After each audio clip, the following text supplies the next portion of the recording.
cheers to episode 142. And you're drinking that, Grant? What's going on with you? Coffee. What's happening to you right I'm going to now? use the straw, too. Just right in your face. You know what they say about guys that use straws. Keeps your teeth whiter. Nope, that's not what they say. I am drinking Milo's 0 cal, 0 sugar sweet tea. How do you spell that? Milo. Might be an A in there. I don't know. It's like a dog's name. It's I'm fantastic. drinking nothing.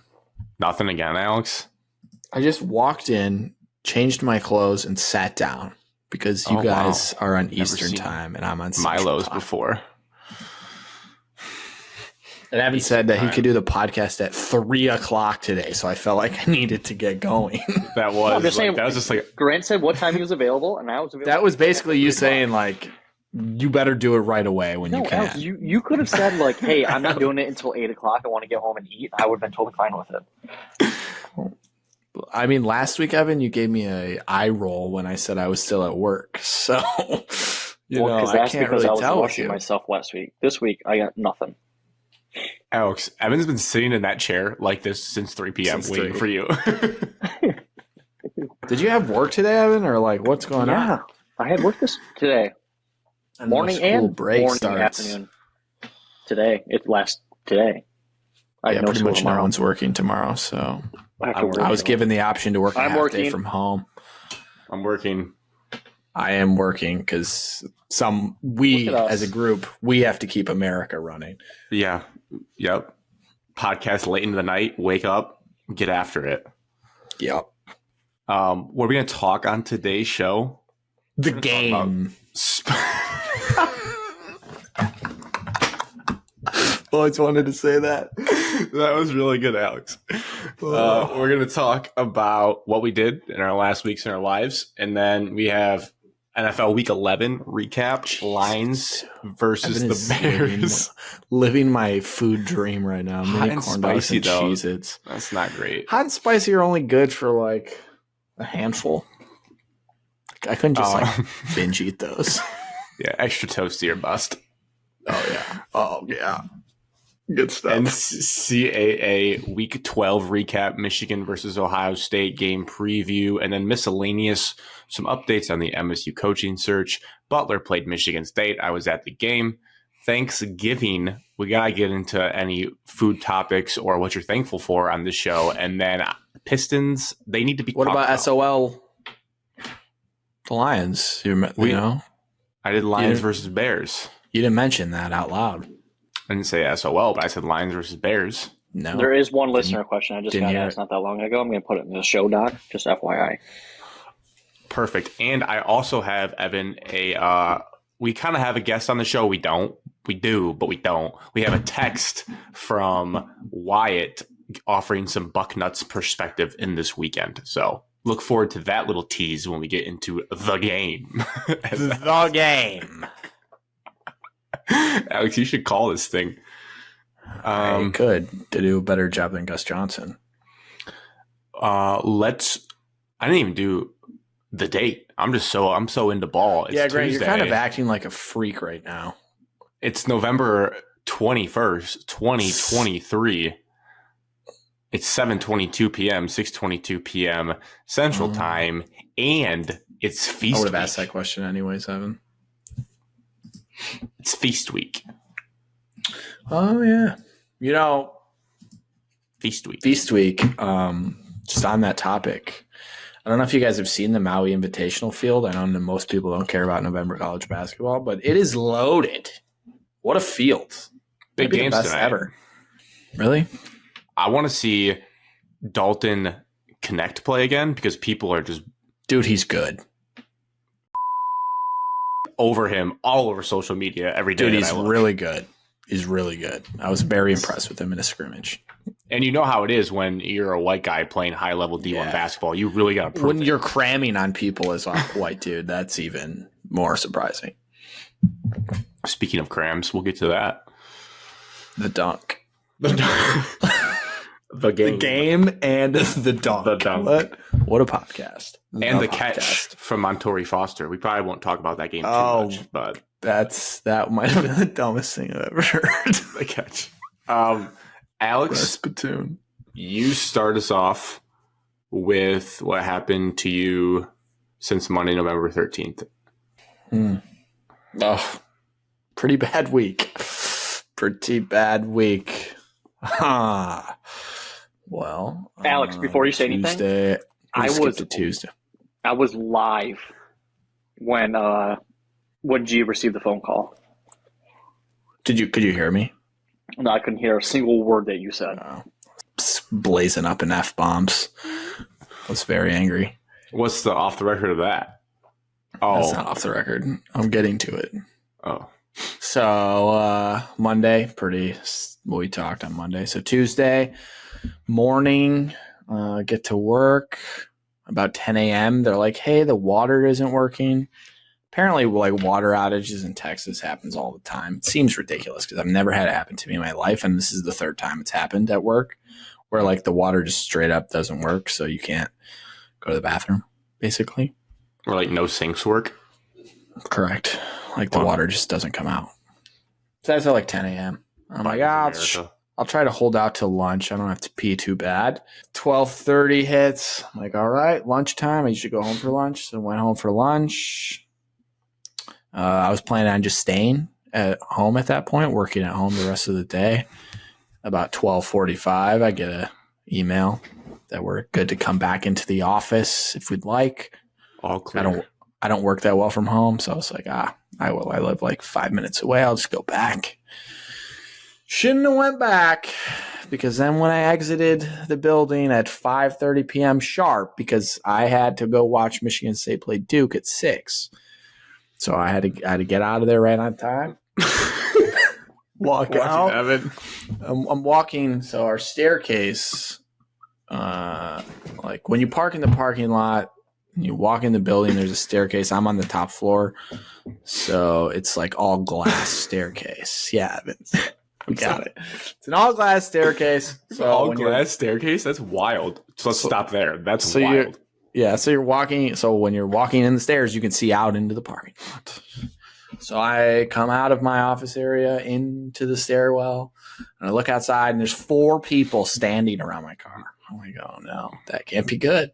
Dirty Mike and the boys. Like people at work there standing around. And I'm like, oh, this can't be good. I get outside and no one says anything to me. I'm like just walking towards them, and they're all like kind of like looking down. I'm like, oh God, something bad happened. And they're like, is this your car? I'm like, yeah. And like, someone broke into it. And then just like, I'm like my reaction was probably so like underwhelming. I was just like, you know that video of the girl in the green jacket when Trump won the election? She dropped to her knees screaming.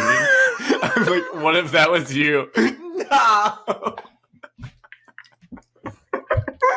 That would have been so funny. That is probably the complete opposite of how I reacted. I literally was just like, that sucks. And they're like all just like standing there awkwardly, like waiting for me to like do something. And I was literally like just gonna get in my car and drive home, because like I was like, I gotta watch the game. Champions Classic. Like, what else am I gonna do? Like, just sit here? And they're like, are you gonna do anything? And I literally looked at them. I was like, what do you guys want me to do? They're like, well, call the police. I'm like, well, there's clearly no person here, so like, unless one of you guys did it, this is kind of a waste. And they're like, well, did they steal anything? And I'm like, no, I didn't have anything in my car. And they're like, well, and they're just all awkwardly just standing there, like looking at me. Goes on for like 2 minutes. So I'm just like assessing the damage, and they're just like watching me do it. I'm like, they wanted tears. I'm like, yeah, you guys don't have to stick around. You can go home. Like, all good here. And they're like, well, we really think you should like go inside and tell someone. I was like, all right, fine, I'll go and tell someone. So go tell like people that sit in my area. One of them, like our lawyer sits by me. Nice. I just casually mentioned it. They were like, yeah, you can you file you have to call the non-violent or non-life-threatening police line. Life alert. No, this is life-threatening. You have a game to watch. Correct. AJ So- Allgard plays in 30 minutes. I called it, and it just like had a bunch of prompts. You had to like go through them, and I just keep getting redirected around. So I was like, I'm not doing this. So I just took a picture, got in my car, just drove with my broken out window, driver's side, back seat window. So Just also, can we talk about the worst window to smash? I'm not sure the logistics of yeah, they that. crawled through that window and then up to my front seat, opened my glove box, didn't find anything they liked, and Makes then zero crawled sense. back out. 0 sense. And then because my car was locked still, so they didn't even like bother to unlock it, and like, which they could have done because my horn, as mentioned previously, doesn't work, so it wouldn't have even listen. gone off. They don't listen. They would have known. But so yeah, pretty stupid. Drove home. Luckily in Texas, it's pretty warm. If this happened in 20-degree weather, it might have been a chilly drive. Do you think it was a Blue Wall member who found out where you work and has? Well, I'm still investigating. Right. Still investigating. They It was haven't. Stallions. Wouldn't be surprised. You know, he heard me bashing him. It was probably Al Avila or somebody in the Tigers organization, to be honest. Yeah. Yeah. Decent chance. But apparently, this doesn't happen. And so we moved to this new building in July. So before I started, first time this has happened. Great news. The theory around work is that due to the fact that I drive a truck and I might be one of like 2 people maybe that drive trucks at work. The hell's wrong with Texas? They think because I have a truck that criminals assume that I'm like a badass and that I have a gun in my glove box. And so they broke into my car to try to get the gun, which I didn't have a gun. Maybe I should. Yet. Maybe I should get a different car and have a gun in that car. A CDL. like a beetle or a bug. No. Slug bug. Anyway, so I get home. I'm like, I probably need to call the police line again. So I do that. And then this officer finally answers. Oh, I ended up just calling straight up 911 because it was not working. And I was like, hey, I don't mean to like, there's nothing life-threatening going on. Don't need anybody to come out here. Just need to report a crime. That's all. And they're like, did you call the other line? I'm like, yep, didn't work. So here I am. And so then this officer calls me like right at the point where Michigan State in the second half had hit the Tyson Walker little stretch where we get within 3 points. She called me right in the middle of that. So it was just terrible time. Zero feel for the moment. She's sitting there. She's like, so you're at your apartment and someone broke in there? I'm like, nope, happened at work. Like I told the other lady, blah, blah, blah. She basically told me like, what do you want me to do about it? She didn't care. She didn't care at all, which is fine. All good. So then the next morning I found a glass repair shop. Oh, I found it the night before online. I texted it to like get a quote. And at like 7 a.m. they texted me and we're like, Hell yeah. 9 a.m., $285. I'm like, what? They're like 9 a.m., $285. Done in 40 minutes. I was like, all right, see you then. So I went there. They didn't have much of a waiting area. The lady was just like, yeah, there's a coffee shop next door. Go have a drink. See you in an hour. I was like, all right. So I went to the coffee shop, just sat there for an hour. Wasn't too bad. Actually, a decent Wednesday morning. Subaru of Ann Arbor could take some notes. Yes. You hear Thank that? you, Grant. Yeah, they should. Thank you. So all fixed and back in the office by 10:30 a.m. on Wednesday as if nothing happened. But yeah, not great. Not great. So I'm considering downsizing vehicles, but I have a question for you. realistically, I probably won't. I have a question for you. Yeah. When you left work Wednesday evening, was there a small hope of you? They're like, please don't happen again. What do you mean? Like there's a small part of you where like as you were walking down the glass staircase, you were just like, oh God, please don't make it happen again. Oh yeah, like every 5 minutes I was thinking about it. Like, I would go to the drinking fountain. I'd look out and be like, all right, just making sure. Just making sure. I parked in the same spot the next day, too. Oh, are you trying to find a new parking spot where you can see it from your desk? Is that possible? Impossible. Unless I park on the street on the other side of the building, which would be, I would get a ticket or towed. Oh. Not working. What if you set up a wild game camera? Yeah. There's cameras in the parking lot. Did we catch these people? Come on, let's go. Let's dig deep on this investigation. Fun fact, our head of security guy, I don't know if this is on the record or off the record. He's from Detroit. I met him. He was wearing a Michigan polo. Ugh. He ain't gonna help you. This ties back to But he told me he likes Michigan State a lot too. So he's one of those guys. No, he's fake then. He just loves the state of Michigan. So yeah, now I have to serve a 6-month term on the safety committee. Nice.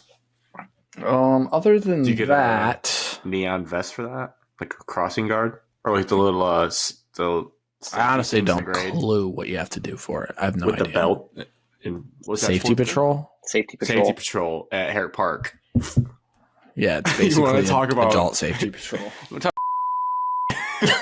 You clip that thing on, look out. So that was my Tuesday, Wednesday. I was so scared to take down the flag because I never wanted to like disrespect the American flag. I never wanted to do that job. I hated that. Like I said. She did, dude. I remember it vividly. It's super Alex, awkward. you wore an Aeropostale shirt for a picture day in 8th grade. Yeah, probably. No, you did. Fucking embarrassing. I saw it today. Where were you? If you just go to the Tennessee District Library, you can look up old yearbooks, and you can also look up old middle school yearbooks, and it's basically our prime time that we're in middle school and high school. Nice. Good for us. Good for me wearing an Aeropostale tee. Bring those back. Oh, yeah. That's gritty.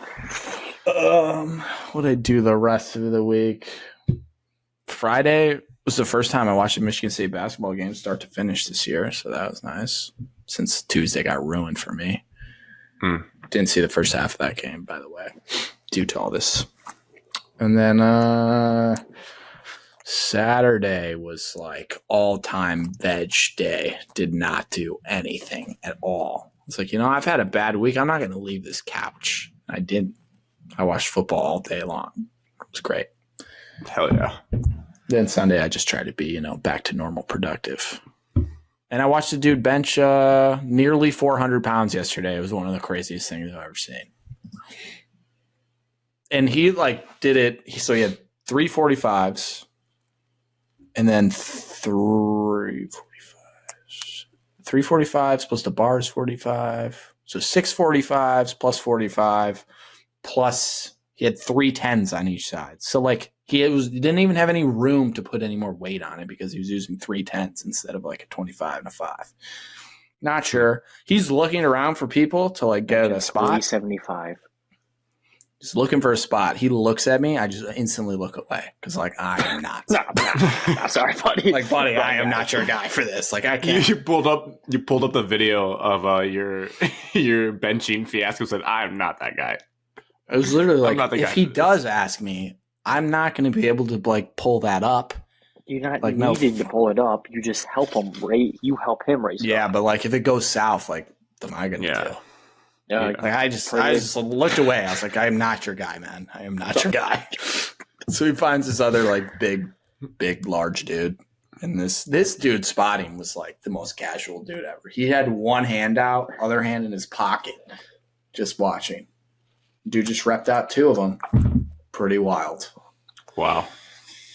And then he just was kind of looking around for approval, and I was looking to give him some. I was like, yeah, that was cool. Did you clap? No, I didn't. It's a very busy gym. Normalize clapping when someone PRs like that. Another guy at the gym yesterday looked like David Montgomery, spitting image of David Montgomery. Arms were ginormous. He had an Alabama tattoo with number 25. That's why I asked you guys that. So, Grant, your answer was useless. Thank you for that. I looked up a Bleacher Report article, and that guy played in I didn't need him to be good. I just need some guy that wore 25 in Alabama that's not in the NFL, clearly, because he wouldn't be at LA Fitness. But he headphones on and rapping his very inappropriate lyrics out loud, just for the whole gym. I like here. that. I do like that move. That's pretty cool. Dude was just grinding. So yeah, it was an interesting week. And then the last thing that happened to me that was pretty disappointing, I went to Chipotle yesterday after the gym. I was like, I'm not going to grocery shop for 3 days of being here. That seems stupid. So I go to Chipotle. Guy in front of me. Everything. Guy in front of me is like your classic 9-to-5 guy. Like, just like hates the world. Like, hates his job. Probably hates his wife. Doesn't like his kids. Oh. Gets up. He's like, bull. Like, she's like, what do you want? He's like, bull. I'm like, all right. She's going, and then she grabs the bowl. She looks at him. She says, no rice. We don't have any rice right now for 30 minutes. And the dude goes, that. Turns around and just marches out. I would have said the same thing. I was like, dude, you could be a little nicer.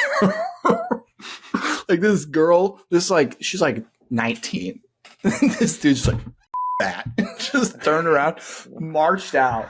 So I get up there. I didn't really understand that there was no rice. I didn't really hear what she said. So I get up there. I'm like, bowl, please. She's like, oh, we don't have a rice. I'm like, oh, that's why that guy freaked out. So I left as well, and I'm walking over. There's a Pokeworks right next door. This dude is in there. Pokeworks? It walked right over there. What if they didn't have rice? Dude, he was so mean to the workers there. They're like, what do you want? Tuna salmon. No. Just like absolute douche, like the whole time. Anything else? No. Took his thing and left. I was like, God, dude, if I ever become that miserable, shoot me. You're 3 more break-ins to your car away. And then that's you. No, if my car gets broken into again, I'm selling it and buying an Audi. Yeah. It's going to be sick. Because that's not appealing at all for people to think you have money inside. Yeah, but they won't think I have a gun.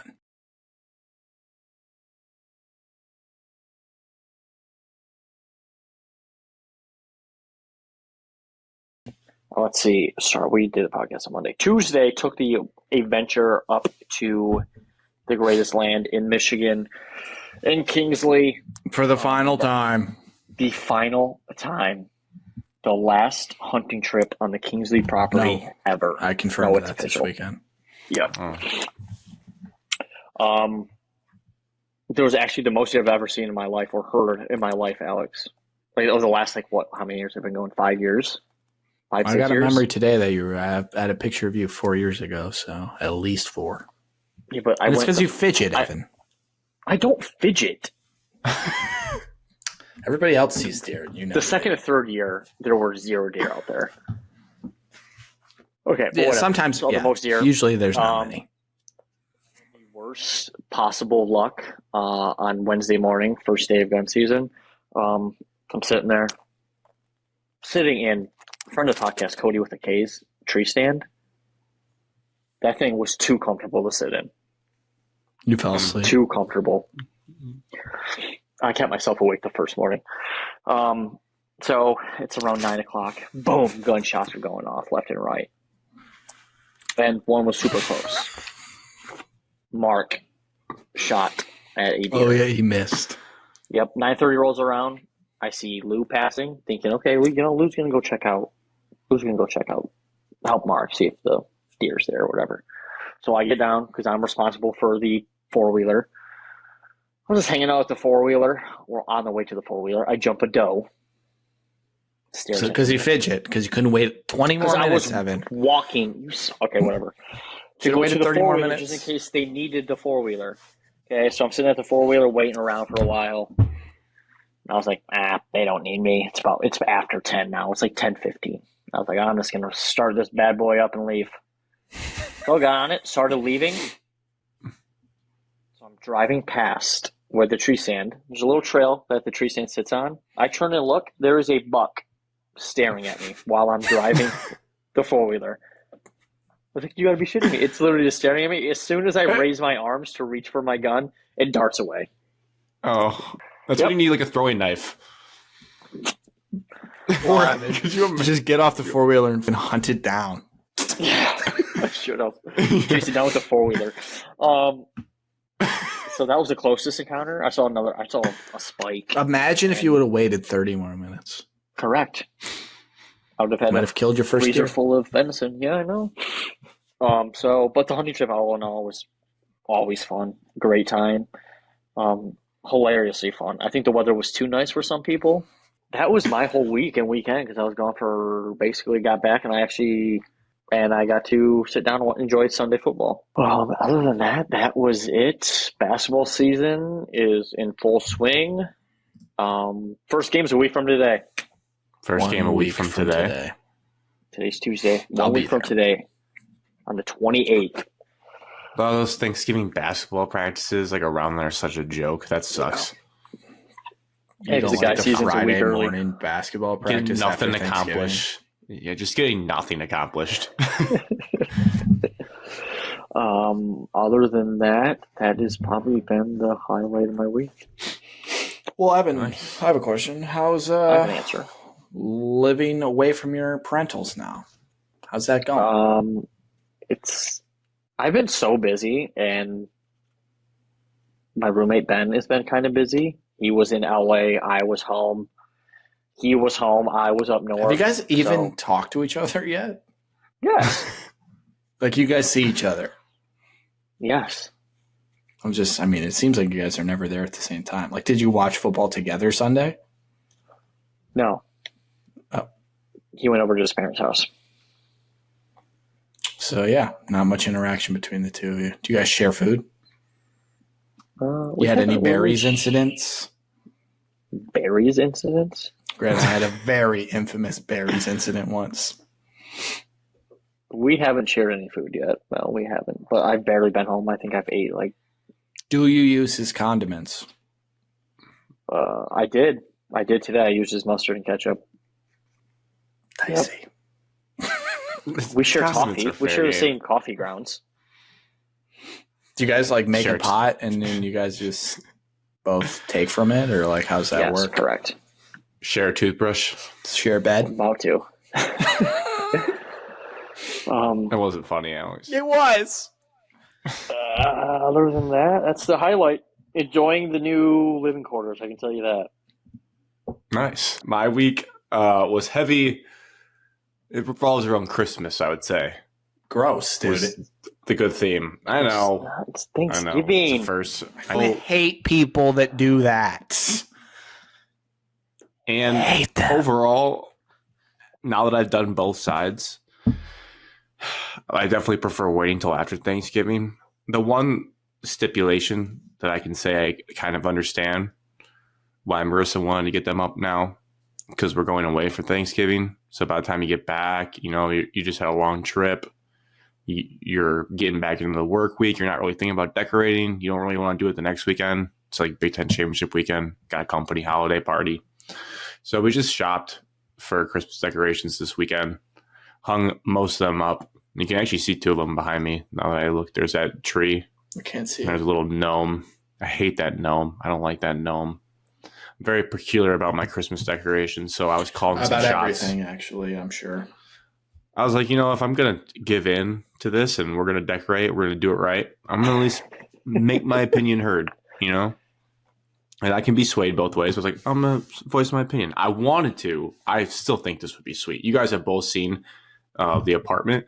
Right when you walk in, if you remember the big, like the landing there, the chandelier or the hanging light fixture above, Yep. there's a inflatable like Grinch thing that it's like him. Looks like he's holding onto a rope and he's got like 3 presents holding on, like he's stealing presents.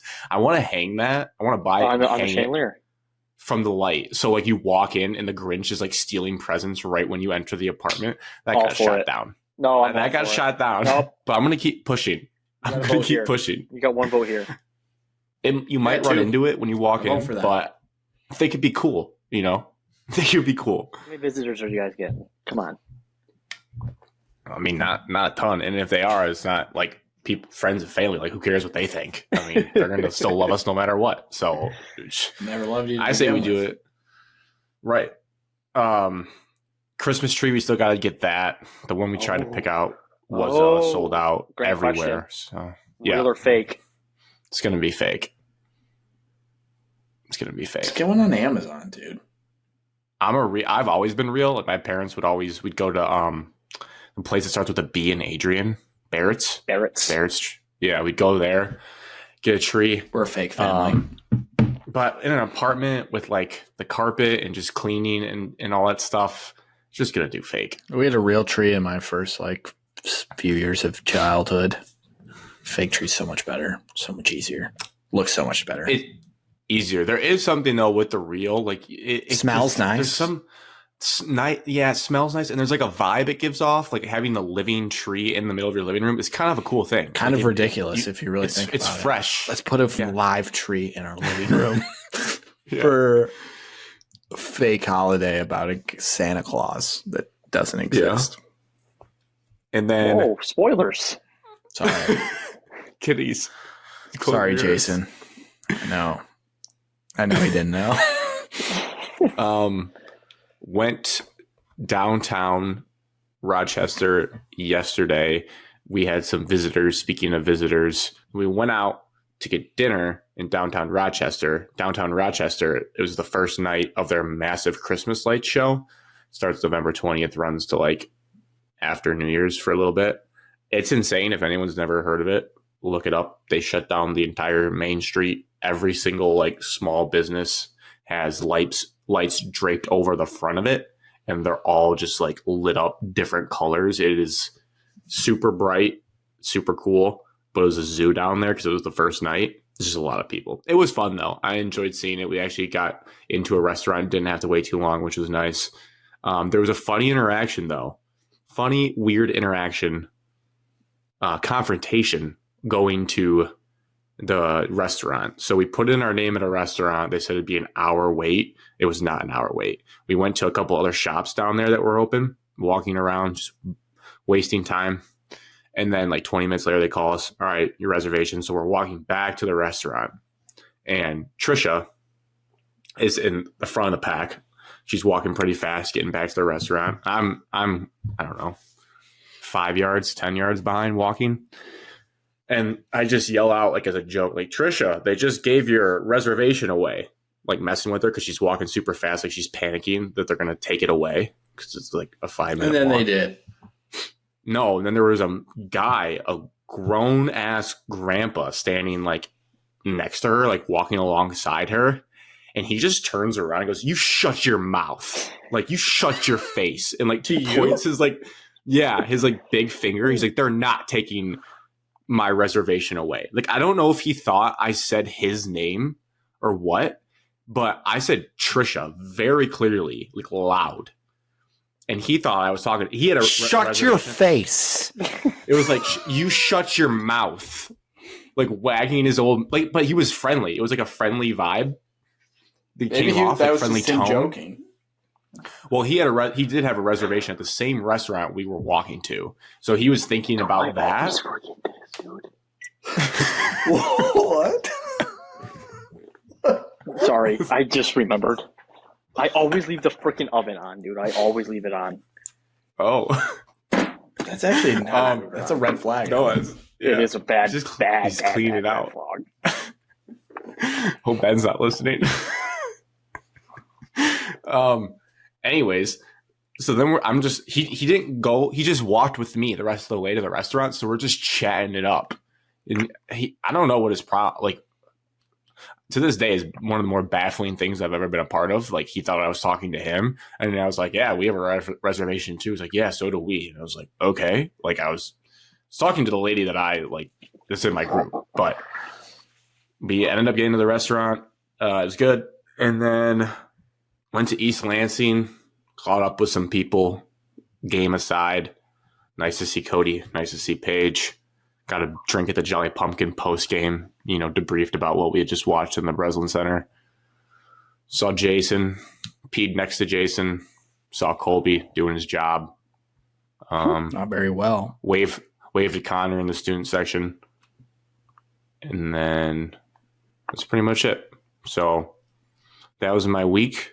We'll get into I was going to say we can talk a tiny bit about the basketball game later, but to start the show with sports, let's talk about the brass spittoon is back in East Lansing. I'm sure that's what people want to talk about, Grant. NFL Week 11. Boo. I left this week. I don't think it was a crazy week by any means. The week before with the 5 field goals to end the games was crazier. This week it seemed like for the most part, the better teams won. My question for you guys, maybe because it happened Monday night is why it's stuck in my brain, is who is going to beat Philadelphia and help us get the 1 seed? Because they keep pulling these games out of their butt. What's the rest of their schedule? Don't they have the 49ers coming up or something like that? They have a really tough schedule, Evan. And that's why I keep thinking well, we we're said gonna that be a couple okay. weeks ago, thinking they'd lose to the Chiefs, and they didn't. No, they beat the Cowboys by 5. They beat the Chiefs by 4. They play the Bills this week. They play the 49ers the week after. They're at the Cowboys, then at the Seahawks, and they just might win all those games somehow by 3 points. They're going to win. They're going to lose to the Niners. They're going to lose to Dallas. They're going to win the rest. Okay. So they'd be at 3 losses. So we have to win out. You told me we went 14-3 in the regular season. Yeah, no, I don't see it happening. I'm gonna put the 1 seed percentage at 30%. I do like our Take a schedule loss, a lot Evan. more than theirs. Who are they losing to? To win their last Dallas. Dallas stinks. They don't stink, Evan.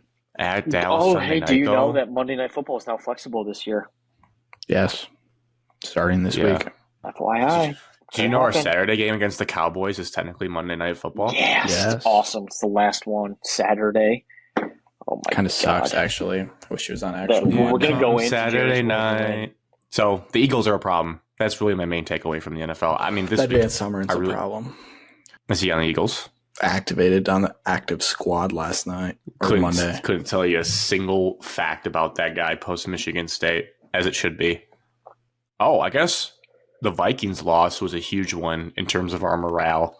Going to 5 losses for them was really big for us. And if you were ever worried about it. Nobody watched that Sunday Night Football game. I watched it, Evan. I did. I'm one. I didn't. I watched the second half. I didn't watch the full. Like I didn't watch start to finish. Second of it. I don't watch many football games start to finish. I watch about zero besides my own team. I don't think anyone. Well, I watched the Beavs and the Huskies. I watched that game start to finish. Start to finish? Huskies, yeah. Start to finish. Wow. I mean, I flipped a little bit just to catch up on the other games, but like that game never left the television. Quad box. Also, Alex, have you ever done this with the YouTube TV? Like the catch up through key plays? That I don't know what constitutes a key plays. I've done that before, and you just don't get a good feel for the game, in my opinion.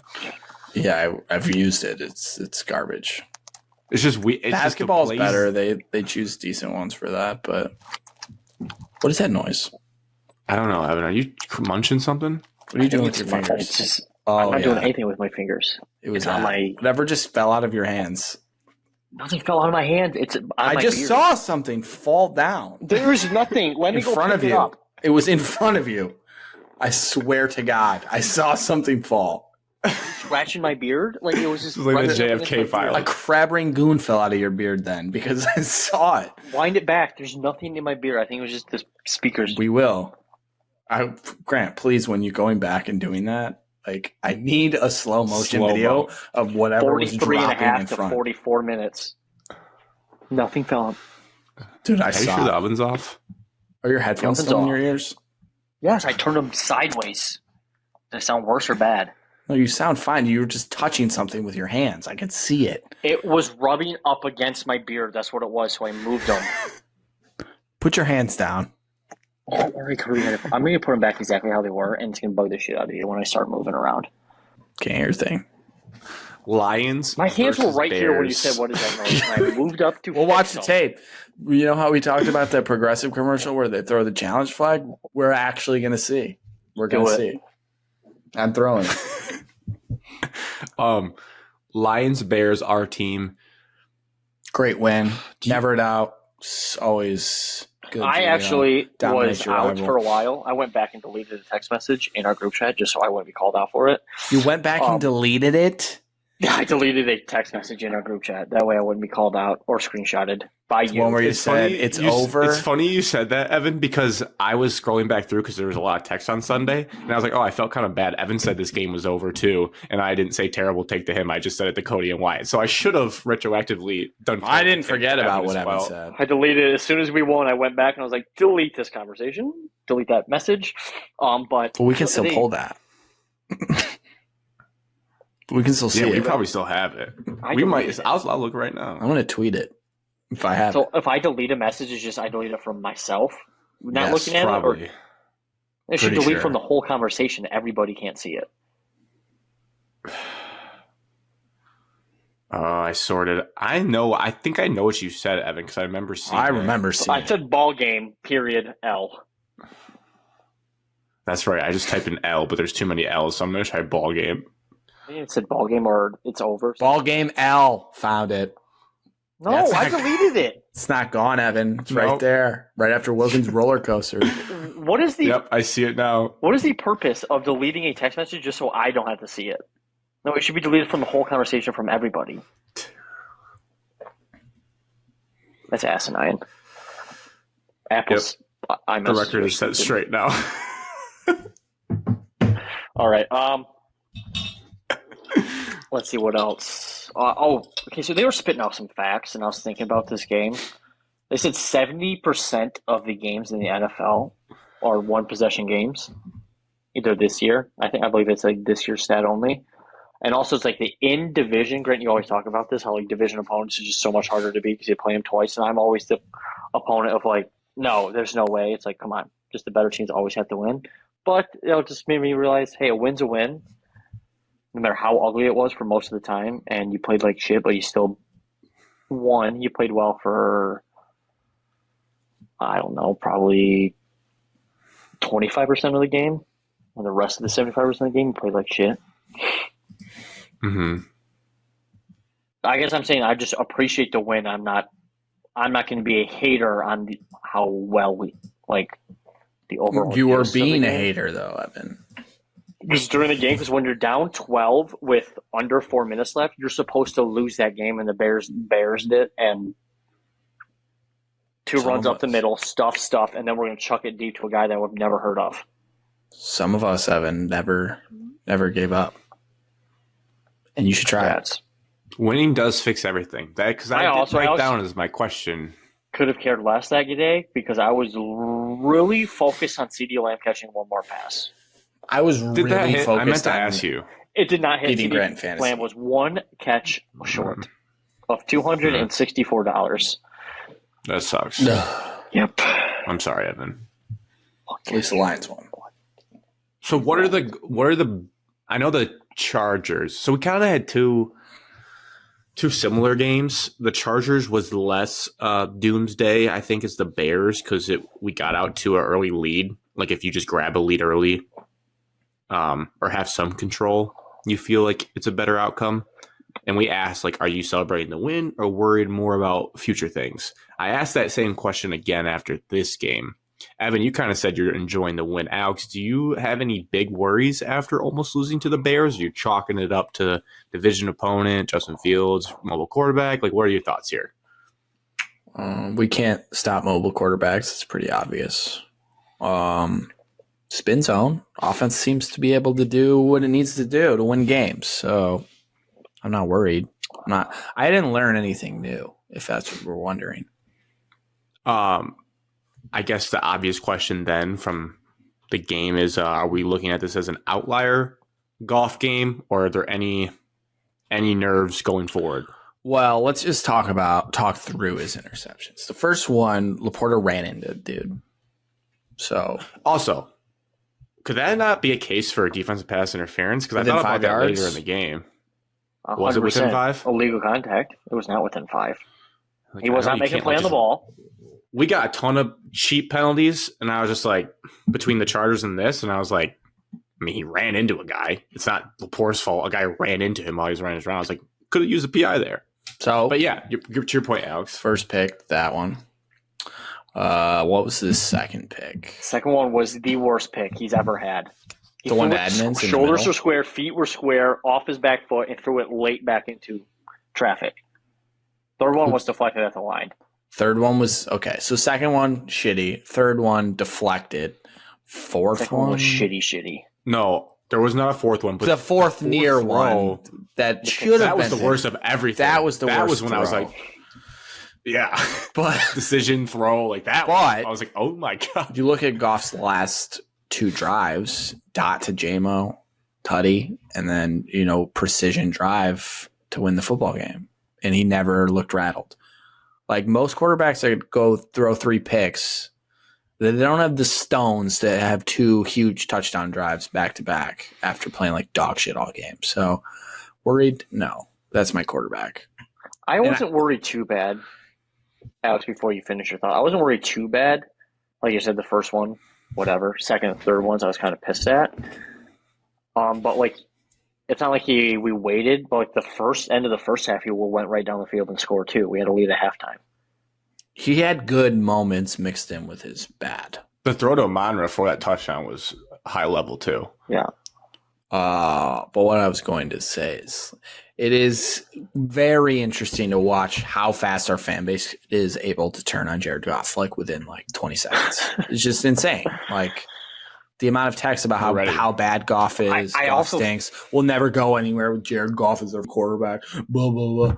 Dude, I also think, Alex, quarterbacks have bad games too. Jalen Hurts threw 3 picks against the Jets. Happens. Josh Allen threw 2 picks against the Jets in the first game. I also think, to your point, Alex, I think how well Goff has played, I think we come to accustomed to it, where like he's not throwing interceptions that often, and when he does throw interceptions, we think the sky's falling. Yeah, like he threw the pick against the Raiders. Like Jared Goff's bad again. We're honestly not used to him throwing an interception ever for a longest stretch, and then he threw the pick 6 that cost us the Seahawks game, and we blamed him for that. And then anytime he throws an interception, to your point, Alex, the Lions fans instantly start pointing at like he's not the answer, which is ridiculous. Excuse my French, Correct. But like, dude, but there's still a lot of SOL fans out there that are making things just so much worse. Because we have Goff. Look at a third to 2/3 of the NFL right now who their starting quarterbacks are, and the dumpster fire that those teams have of rotating quarterbacks in. It doesn't help that you can just say Jared off to roast him. That's unfortunate for his last name, because I saw that a few times and it made me chuckle. I was like, oh, it's low hanging fruit, but it made me laugh when people just say Jared off. I don't appreciate when Jared gets slandered. No, you shouldn't. You should. It's my guy. Alex, what you need to do is start a burner Twitter account and just start clipping and sending other premier quarterbacks throwing bad picks, and then boom. Or just show him all the great plays that Jared's made this year, and he's like a humongous reason why we're 8-2. So like, or that. It's not my fault. To your point, no one knows ball. To your point, Alex, this is a question I had in my brain after this game, and I'm guilty of it myself. We do it a lot in fantasy football as a bit. I'm guilty of doing it this weekend. But like, what is it about our society and psychologically where large chunks of fan bases all over the country, this is not just Lions specific, this happens for the Vikings, this happens for the Packers, this happens for the Bears, this happens to fantasy football, this happens for Michigan, this happens for Ohio State, where a large chunk of fan bases, maybe it's just the vocal minority on Twitter, but they rush to pronounce games are over. Like, everyone wants to be the first one to say, this game is done. Dude, I actually hate it. It's so ridiculous. It's so counterintuitive to, like, being a fan. Like, if you truly were, like, a fanatic, wouldn't you be in denial that your team is like, no, we can't lose. There's still time on the clock. We can pull this out. Where it seems like our society has gotten to the point where it's like everyone wants to pat on the back for being the first person to say we lost. It's kind of a wild trend I've noticed. And I don't know if it was always like that. Like, I remember being a kid, like a little kid, I would always think Michigan could come back and like beat Vince Young in the Rose Bowl and being devastated when you lose. I was never like, oh, we lost, we suck. But somehow now, maybe it's Twitter. Maybe that's just the answer. Everyone's like, nope, game over. I've seen enough. It's like, and you can talk about reverse jinxes and whatnot, but it's more than that. It's not huge. It's not jinx. I can tell you right now that people don't do that every week. Gambling. Okay, I'm open to that theory. Gambling. So if you bet the Lions were whatever 8.7.5 point favorites this weekend, you saying that it's over just psychologically is telling you to get over your loss, the Lions loss. You think it's a Lions loss, and also your gambling loss as well. I think interesting. All of us at age 26 have seen so many games: football, basketball, baseball, hockey, you name it. We've seen thousands of games to know that no game is truly over when especially when there's a half to go, or it's the third quarter and we have people declaring games over down 10 points. It's insane to me. And it happens every single week, like you said. And I think it's more of just, maybe that's our society. We're quick to cancel things. The cancel culture freaks are out there. And that's just more of an overarching problem I think we have. And I get told often that I'm overly positive. It's fine. I can handle that. But I agree with your point. I think it's much more fun as a fan in sports. I don't see you as an overly positive guy. Well, someone coined me a nickname for that last week, actually. Always positive, Alex, I believe. I've seen you your darkest, Alex. But what I was saying, so if you're a huge fan of the team, I don't understand why do you want the game to be over? What good does it do you to say that? You're just so pissed that you're just easier. So do you guys turn the TV off? You just realize saying this out loud how stupid it sounds to say a game's over. I started flipping. I went to quad box instead of having to just the Lions game on. But I expect you to know better. I do. I'm not saying I also the Bears blew that game. They should yes, but you got to remember with under 4 times left. Happens in the NFL all the time. Happens in college sports all the time. I don't think it happens in the NFL all the time. Oh, the NFL is known for teams to come back and make it a game. That's why it's the highest percentage of one score results of any sport. This is why you just can't quit. And I've watched the Lions lose games like that so many times. It's why can't we do it to them? They're bad. We're good. Let's do it to them. I think it does have something to do with Evan's theory where people get hurt so bad by, especially the Lions out there. So they're good. They are good, but people are still nervous about it, that they're trying to cope with the loss in the first quarter. But it doesn't really work if you keep watching the game. Like we're saying, you're just going to get high again and be oh, we have a chance. And then oh no, we're definitely losing again. Then you just get more mad because you tricked your brain into thinking that maybe they can come back. It's well, what if you just simply watched the game, digested it, and then when the clock hit 0, you just formed your opinions then? I know that's boring. That's why, because people want to say the most loudest thing to get reactions when it's just they're playing. Jared Goff is looking terrible right now, but maybe he flips a switch in the fourth quarter. It's not fun to say that. It's just oh, whatever, dude, we suck right now. It's just a wild. I've just been noticing it more and more. And I've been saying this for a long time. It's very upsetting. Why people do it, I don't know. Yeah, reactions. But I would like to say once again that people saying that they are doing it just to reverse jinx the game are completely lying to our faces. It is not true, Cody. Not true whatsoever. You are lying. You are actually so upset that you think the game is over, and that's okay. But you can admit that, though. I'm not falling for your bits. I will say for Cody, it's not him too. I saw reverse jinx 1,000 times. Yeah, people do. Not 1,000, but a lot on the timeline of people being oh, my reverse jinx worked. It's well, it's a cop-out. There's probably 20 times that hasn't worked. So it's I mean, there's no jinxes in sports. No. And you're not saying the game is over because you have some underlying thing where you're trying to reverse jinx a game. That you're lying. You're not trying to do that. But I'm also guilty of thinking it's never over, even when it's probably sometimes clearly over, in a basketball game down 20 points with 5 minutes left. I'm still finding ways to convince myself it's going to happen. No, you're not. Which is depressing because then when you lose, it is worse because you really think that you still have a chance. Mm-hmm. But I'm guilty of that. I pretty much don't give up until it hits 0. Yeah. For me, it really flipped. I don't know what I was like before, but I remember it flipping when I watched the Vikings come back against the Colts and just being all right, well, I'm pretty sure if I just watched that live and saw what it took, then it's like any game I watch from now on in football, like there's a chance to come back. I would say, like, not likely, but there's like a chance to do it. Like in Michigan TCU, I was like, all right, they're gonna find a way, even though they're probably gonna lose, but you never know. I just sit there when my team's doing bad, I just think about a ball call. I just think about the ball being punched out of the other team and being like, that's all we need. Then we're back in this game. Third quarter of the Ravens game, I still was convincing myself of ways that it could happen. I think I texted you guys the ways that it could happen. And I understand it was unlikely, but it's still more fun to think that you have a chance. That's why I watch sports. Early middle third of that game, I was like, yeah. I kept watching because I wanted to feel how bad it was. Fourth quarter, I was definitely out of that game, but like I still believe for as long as I could. Evan, we had a question you wrote down here. Do you still hate? That feels like a strong word. Do you still? Yeah, hate is a very strong word, but yes. Do you dislike Aiden Hutchinson? You hate Aiden Hutchinson still? I don't hate him. I said I'm always glad he's on the team.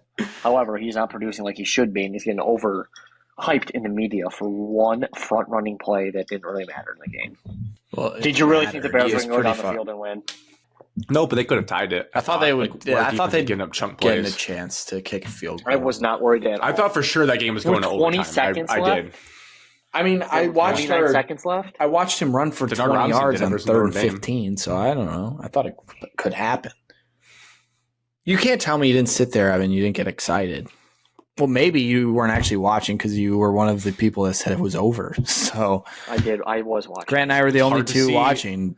I was watching it. Hard to see in that quad box, Evan. Yeah. Players get a little bit smaller in that quad box. Sure do. Once we got the ball back, You probably didn't even know it was Hutchinson. It was. I was praying it was Jack Campbell. No, but as soon as we got the ball back, we stopped him. As soon as they punted, I turned it back over from the quad box. Also, the Lions fans that were there that were booing. I mean, dude, we're booing in the third quarter. A team that's 7-2 and has never. The Lions have never been good, pretty much, in most of the people in that stadium's lives, and we are booing them because there's still a quarter and a half left, and they're losing to the Bears. I mean, guys, we're gonna lose to the Bears. These are grown men. This is not a college football. It's just that like everybody was throwing his Aiden Hutchinson stats out, but like, you watch that game, he was making tackles for like 15 yards on the field. Like, is that tackle really worth it? I don't think Aiden Hutchinson had a great game for what it's his worth. Tackle 5 or 6 yards off the line of scrimmage. Is that tackle really worth it? Great game? No. Best play? Maybe.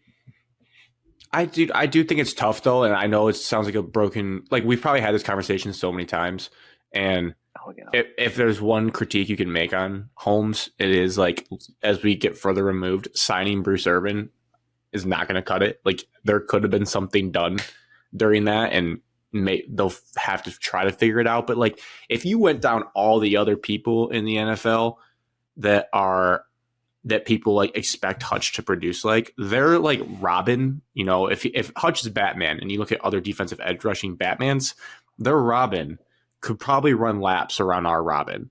Is our Robin John Kaminsky and Romeo Okwara? Like, is that the help that Hutchinson has? And I'm not trying to make like ridiculous excuses for him, but I had to remind myself that when you look at the snap counts, like, Hutch plays like 90% of snaps and the next DN plays like 20 because they're just a rotating door of people that we need bodies. I mean, he's got no help. Lee McNeil leads the team in sacks now. Yeah, and credit to him, he does show up sometimes, but again, like, interior pass rush, it's like they can just tight end chip Hutch all the time, running back to his side. Like, there's really nothing to worry about on the other side. And I also the more I'm seeing reports and videos, I don't know if we're getting James Houston like back anytime. We're getting Bruce looks like he's a star player. Darius Leonard, Shaq maybe Leonard. People were getting up in arms about that. He's injured. Yeah. Dude, his name's He's Shaq. injured. He's been playing though. He's injured. His performance has dramatically declined ever since he came back from his injury. It's like a Scott Hansen told you that. And their linebacker that replaced him is leading the NFL in tackles. So they don't Evan really was care. on quad box. Probably had the audio on red zone. For what? What are you talking about? He made a Scott Wait, Evan, Hansen are you joke. Evan, can I read you a stat just to leave you with? Fucking pressures, bro. Pressures. Audio. Pressures. It's not pressures. It's not. Exit. Lions defensive lineman Aiden Hutchinson is the first player in NFL history to log 15 sacks and 4 picks through 2 career seasons. He's the first person to brush his teeth left-handed and then instantly wipe his ass left-handed. Like I don't give a shit. Like, you could find filling stats about stat sheets almost up. any player. Yeah, I'm the first person to go to Chipotle and not have rice. Yeah, so what? No, you were the second person, the guy in front of you. True. Those 15 sacks just are like so far. They're very spread out. And we're not getting a consistent sack like every week. Correct. I'm sitting there tough watching the Chiefs-Eagles game last night. And the Eagles are trying to do something on offense, and Chris Jones says no. Now I get it. They're not the same. They're literally not the same human being. But their pass rush, they rushed with 4, and Chris Jones got home in 2 plays in a row. And I was thinking about it. I was like, I get that. But like their best pass rusher, our best pass rusher, their front 4 can create pressure. Our front 4 cannot do that. That's just like the Max Crosby Monday night game where we're just watching him deliver plays, and then you just don't see the week in, week out Hutchinson splash plays, which this society is all about flash and splash. And I almost turned. But we had it this week. TV I know, but when Mark Schlereth was just over Aiden Hutchinson for his hustle play when he made a tackle like 7 yards down the field.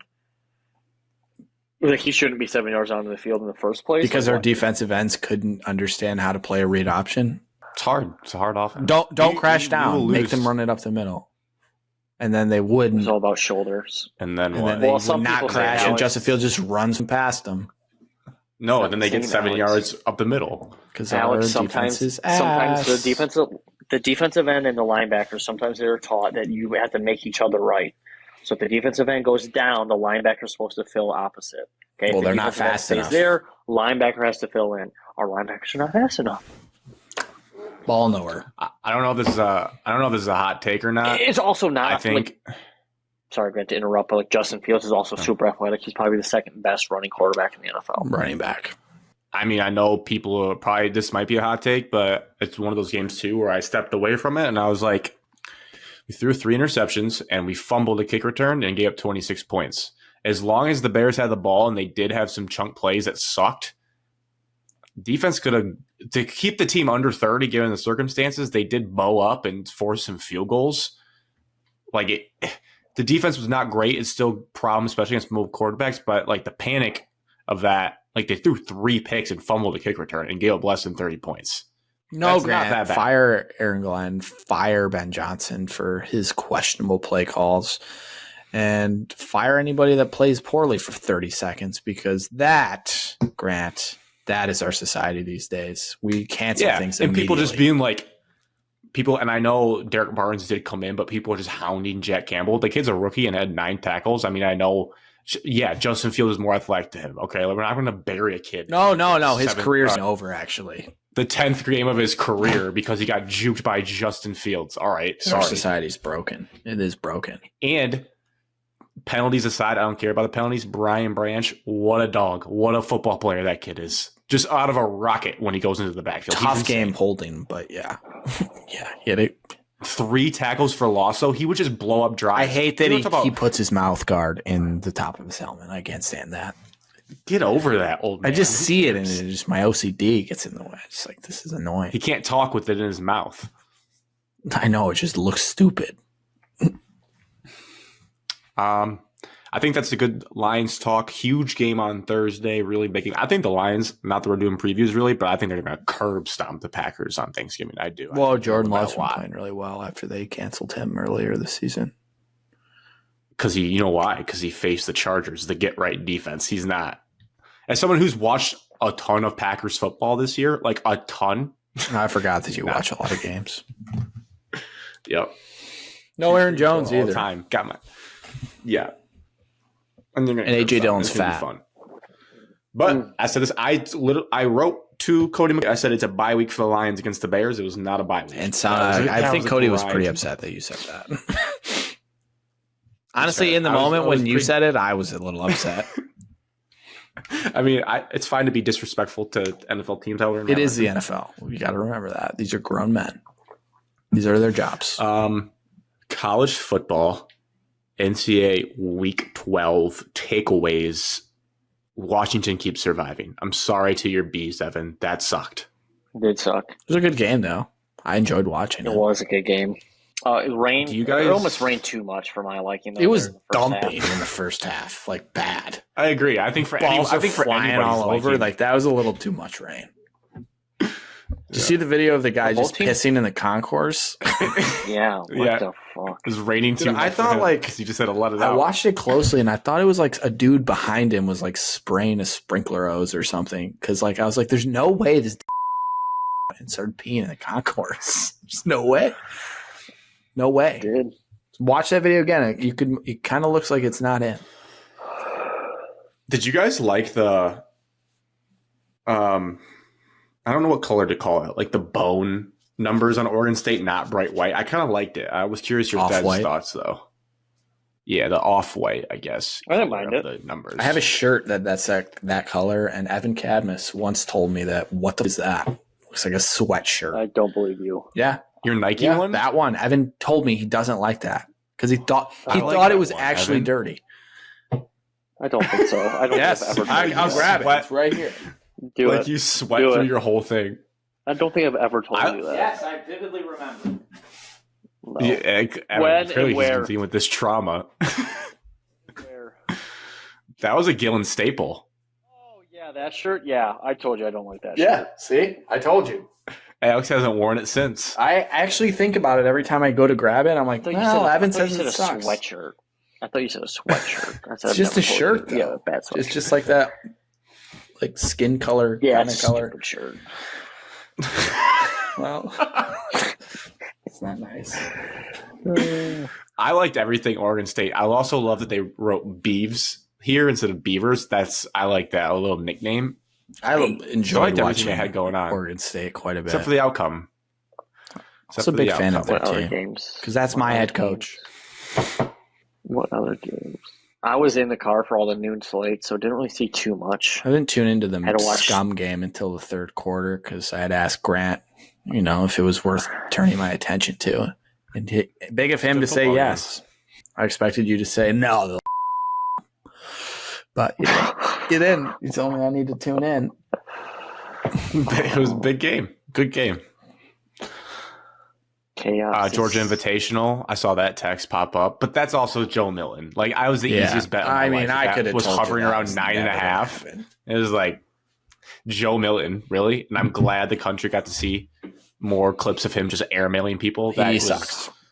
At football. The start of the year, that's how I know sometimes, like, yeah, we say some dumb stuff, but the fact that he actually got like preseason buzz just shows that there's a lot of casuals. And granted, I was a Michigan fan, and you guys saw him play too, so like we know how bad he Whoa, truly did you is see him in the at Orange times. Bowl?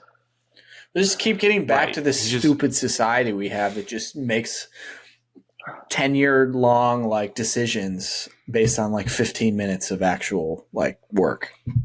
Just a crisis. We're Yeah. in crisis mode in the United States. Fix it. That's why the three of us are working. Fun tomorrow. fun fact for you guys about this NFL season. Where is it? There are currently 5 undefeated teams remaining. That NFL is the season. most That's crazy, Grant. Wow. college football season. Oh, There are currently 5 undefeated teams. That is the most undefeated teams Since- heading into the last week of the season in the CFP era. Thought we were gonna get a trivia question. 14. I don't know when it happened with BCS. I just know it's never Automatically happened this many in the playoffs. That's 2014, truly historic Ohio times. State was Ohio State was undefeated. not undefeated in 2014. They were undefeated going Guys, into the this final wasn't a week. trivia. and- This is not a trivia of the last time it happened. We're just talking about the fact No, they that weren't. They lost to never have Virginia happened. Tech the year they won the national championship. You're right. 13. I have a question. I have for an you guys. answer. So we've talked a lot about how we rank the teams. I want to ask a different one, not about ranking them, but personal preference. So you get to choose between I believe there's 9 teams, I would say, that do not have 2 losses at the top of the standings. So I will pull them up here and read them off to you. Louisville won. So Georgia, we have Georgia through Louisville. Don't count Missouri. They have 2 losses. They're not getting in the playoffs. So Georgia, OSU, Michigan, Washington, FSU. Who do I Texas, want Alabama, Louisville. as like entertainment factor? Who is your ideal 4 with the matchups included for the playoff if you had to pick going into tomorrow? Like, who's the most who gets you jazzed? The colors, the matchups, Georgia storylines. So my 1-4 is going to be Georgia and Oregon. I think that color wise, the red with bright Oregon. You got Bodacious, Brock Bowers, 2 best players in the country. Maybe Brock Bowers is number 1. Yes. Does it make you nervous? We saw that game not too long ago to start the season, and it was like a 49-point almost blowout. 2 full years ago. I said what I said last year. Start the year. Let's be honest. No one's on the team. Georgia blew them anyway, out. so it doesn't really matter. No one did beat that team. But I think that would be a good uniform matchup. Good players. Oregon's a sound football team, and I have to place them in like the 4 seed area because that's like where they would get. And then 2, 3. I'll let you guys give your 1-4 first so I can think about it. I have an idea. Evan, you want me to go or you? You go ahead first. My 1-4 most exciting, and then this is not realistic. This would be exciting. Alabama would beat Georgia, and with that win against Georgia, they would be considered the 1 seed, even if it's not. Actually, wait, no. It's very tough. There's a lot of matchups I would like. I would do. All right, fine. For the sake of this, to make it somewhat realistic, let's just say Michigan goes undefeated. They will be the 1 seed playing the. They wouldn't be able to play Oregon. I want to see Michigan versus Oregon. That's the game I want to see. So that is in my playoff. So we'll put that as the 2-3. They could be 1-4. It's not going to make sense who the 1 is. Georgia. But whatever. That could be 1-4. No, I want Alabama versus Washington as my. All right, your matchup. 1-4 is Michigan, Oregon.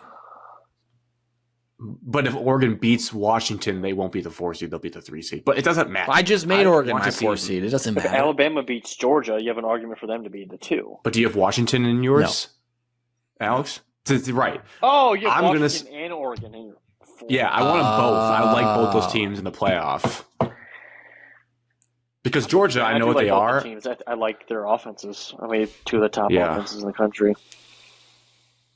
I want to change my answer now. If we're just going I could also do Georgia. I have a sexy matchup. I could do Georgia, Washington, because I think Washington's kind of like that Ohio State mold last year. So I think Washington could give Georgia a good game, was just slinging it around. So if you don't want Alabama, you don't want to put them in, fine, I can do Georgia. I just think Alabama's more exciting this year because they have a game breaker at quarterback and they're like flashy throw the bomb. Like I think they're more exciting. That's all they do is throw the bomb. Georgia.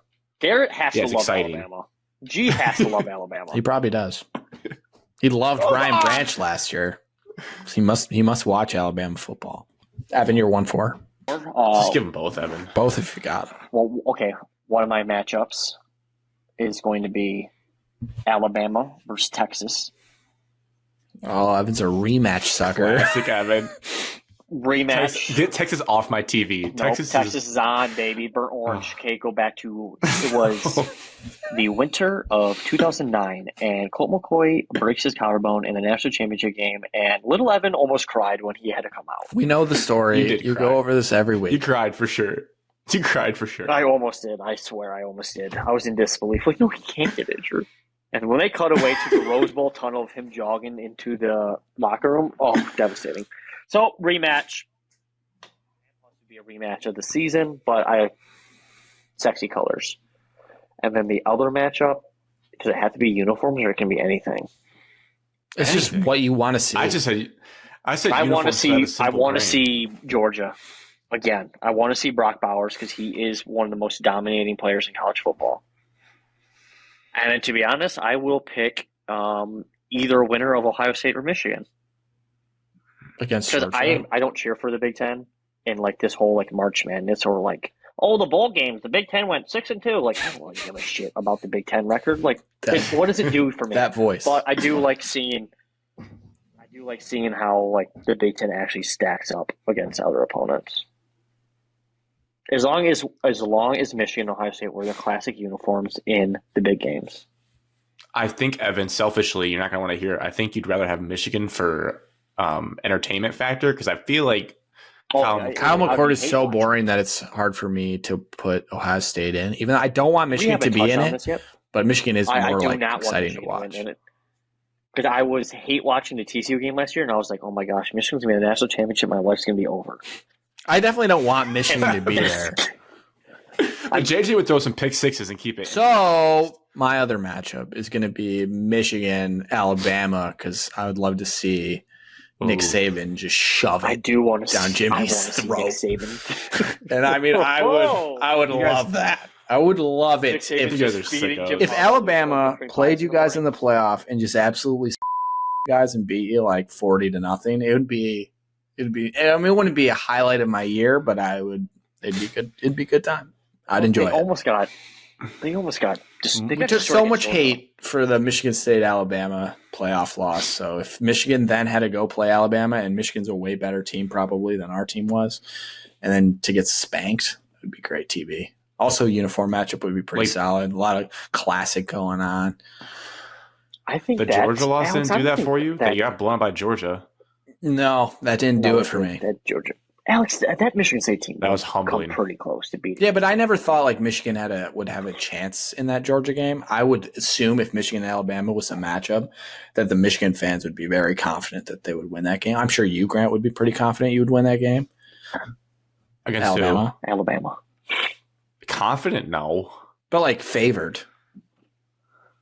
I don't know. Alabama's playing like the best football. If you set the spread for that game, you personally, Grant, what are you putting it at? Alabama by 3. I think I also just love watching Jalen Milroe play football, so that's why I have to put Alabama in because he's electric. I mean, Talia gave us fits, and Talia stinks. Dude, he's so overrated. Just like running quarterback's not great for me. Jalen Milroe not great for any college team. More than a running quarterback. The dude is a freak. And fun fact, Jalen Milroe is from Houston. It's my guy.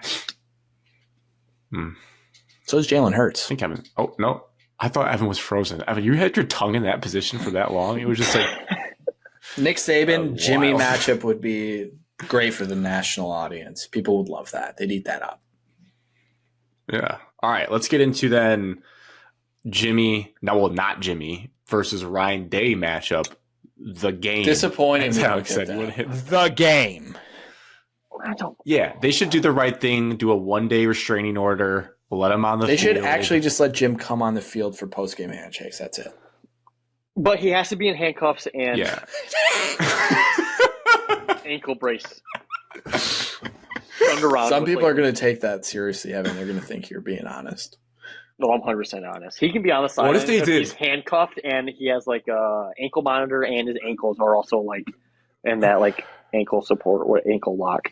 He has to show up. He has to show up on a team bus in handcuffs, and then he gets to go. Him and Connor Stalions have to sit in a booth in the Michigan like press box, solitary confinement with no communication to the outside world. Like they just have to sit there together and watch the game.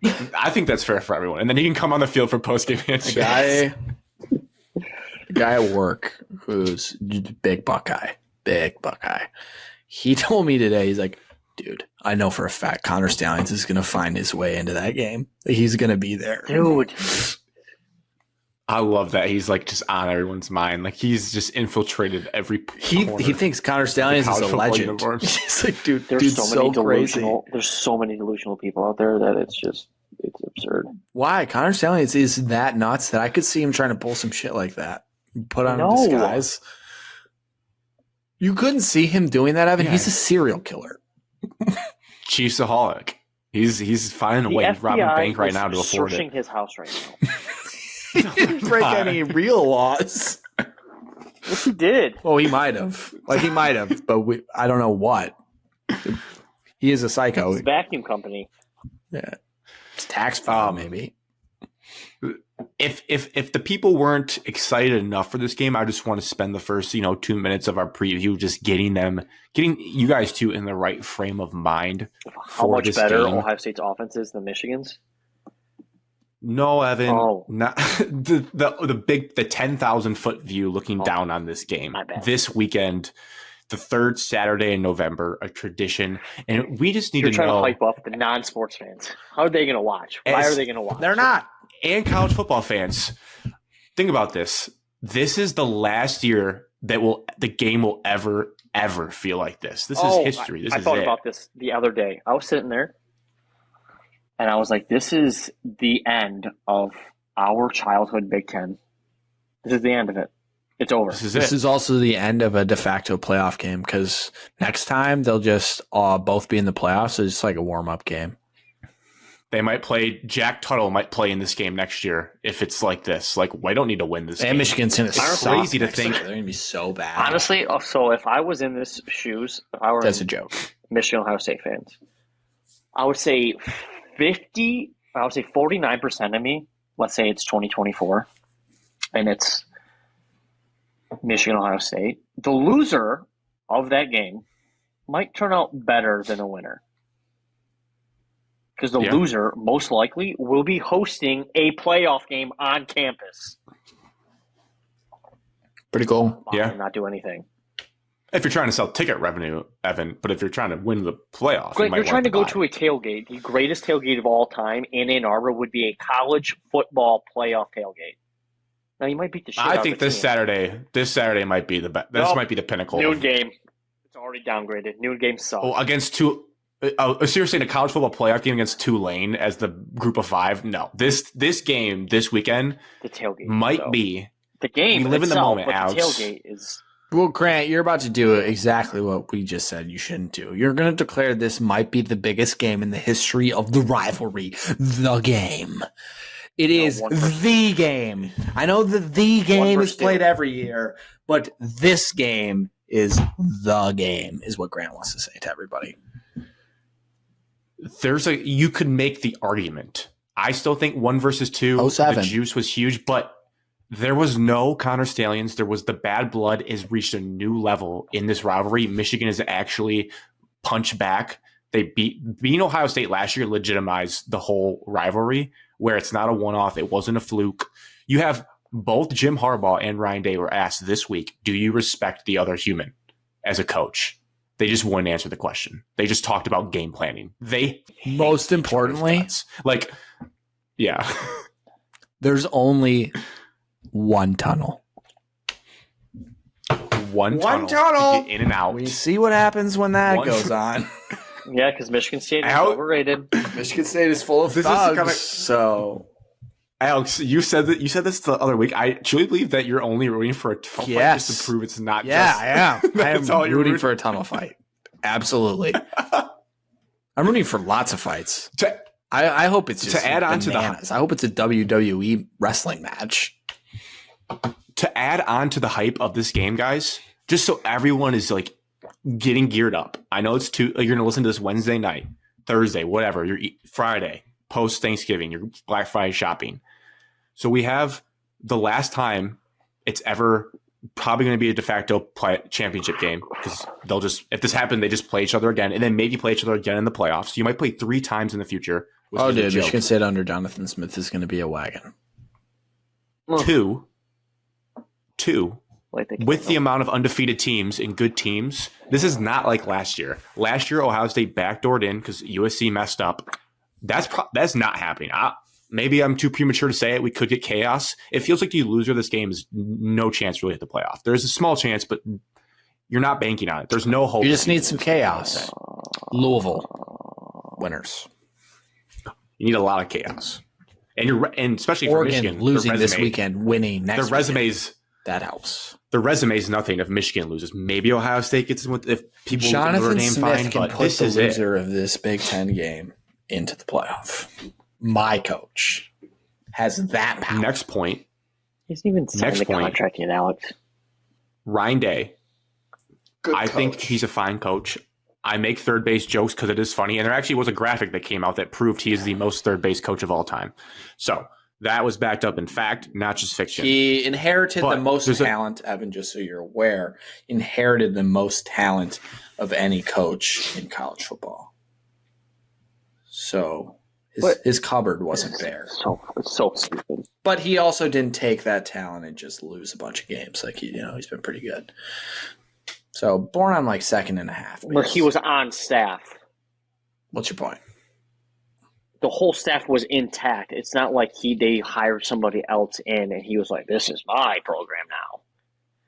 Yeah, true. He was in the system. Yeah. But that's like saying Brian Hartline. And he knew Don Brown's signals, so he helped a lot in 2018 and 2019. So you got to give him credit for that. It's like saying Brian Hartline. But anyways, this whole third base. Whatever you think about him, there's a large chunk of their fan base that has their questions about him because he lost to Michigan 2 years in a row. That could be crazy, but that's college football. That's how much this game means to legacies. And to go a step further, so if they lose to an interim head coach, Sharon Moore, imagine the headlines that they'll come out of that game. It's true, Evan. It's true. It sounds like you're a Ryan Day stan, but it's true. People will be questioning him if he loses this game to an interim head coach. Big Ohio State fans. Jim Harbaugh is prepping right now. What we're going to do, call a timeout. That's all he does. Yeah, Jim is coaching all week, and he is actually with the team all the way up until basically the game starts. Until they get on the bus from the hotel room, Jim's not there. I get it. Sharon Moore has to make in-game decisions, and people have to talk to him about being a head coach. I get that part. Okay, I get that part. Okay, but it's not like Harbaugh is not even with the team. I'm just saying I'll make my jokes because the guy that was crying after Penn State just beat one of the considered best coaches. Win, lose, or draw, Sharon Moore is crying. He is one of the best coaches in college football. He's going to cry on Saturday. Win, lose, or draw. That man is crying. Then I'm also not saying that Ryan Day should lose his job. I'm not saying that. I think he's a good coach. Oh my gosh. The last time Jim Harbaugh has to coach against Ohio State, he's not even going to be on the sideline. Wow. Correct. That's my next point, Evan. Are you building in Sharon Moore being your coach as an excuse? Are you going to do that? If you lose, they're going to be like, wow, we didn't have Jim. I think. Yeah, you are. No, I'll take the loss. I'll take the loss. That's tough. I'll take the loss. That's but tough. I do. Alex, will you screenshot every single excuse that Michigan fans post on Twitter and Facebook? I don't have the time for that, Evan, but. I will say this. I do think if you had to. If you ask me, Jim's probably worth 5 points in a game like this. 5 points? That's a 5-7 points. Christ. I think he matters a lot to J.J. McCarthy. Favored by 10. 10 to 12 point favorite if Jim Harbaugh's coaching is what you just said, Grant. I think it'd be more. I'd feel more comfortable with the line being 6.5. Okay, so he's a 2. Yeah, so the line would be 8.5 right now if he coached. I think that's fair. What's the current line? I think 3.5. So he's a 5. Might be down to 3 at some books. Point.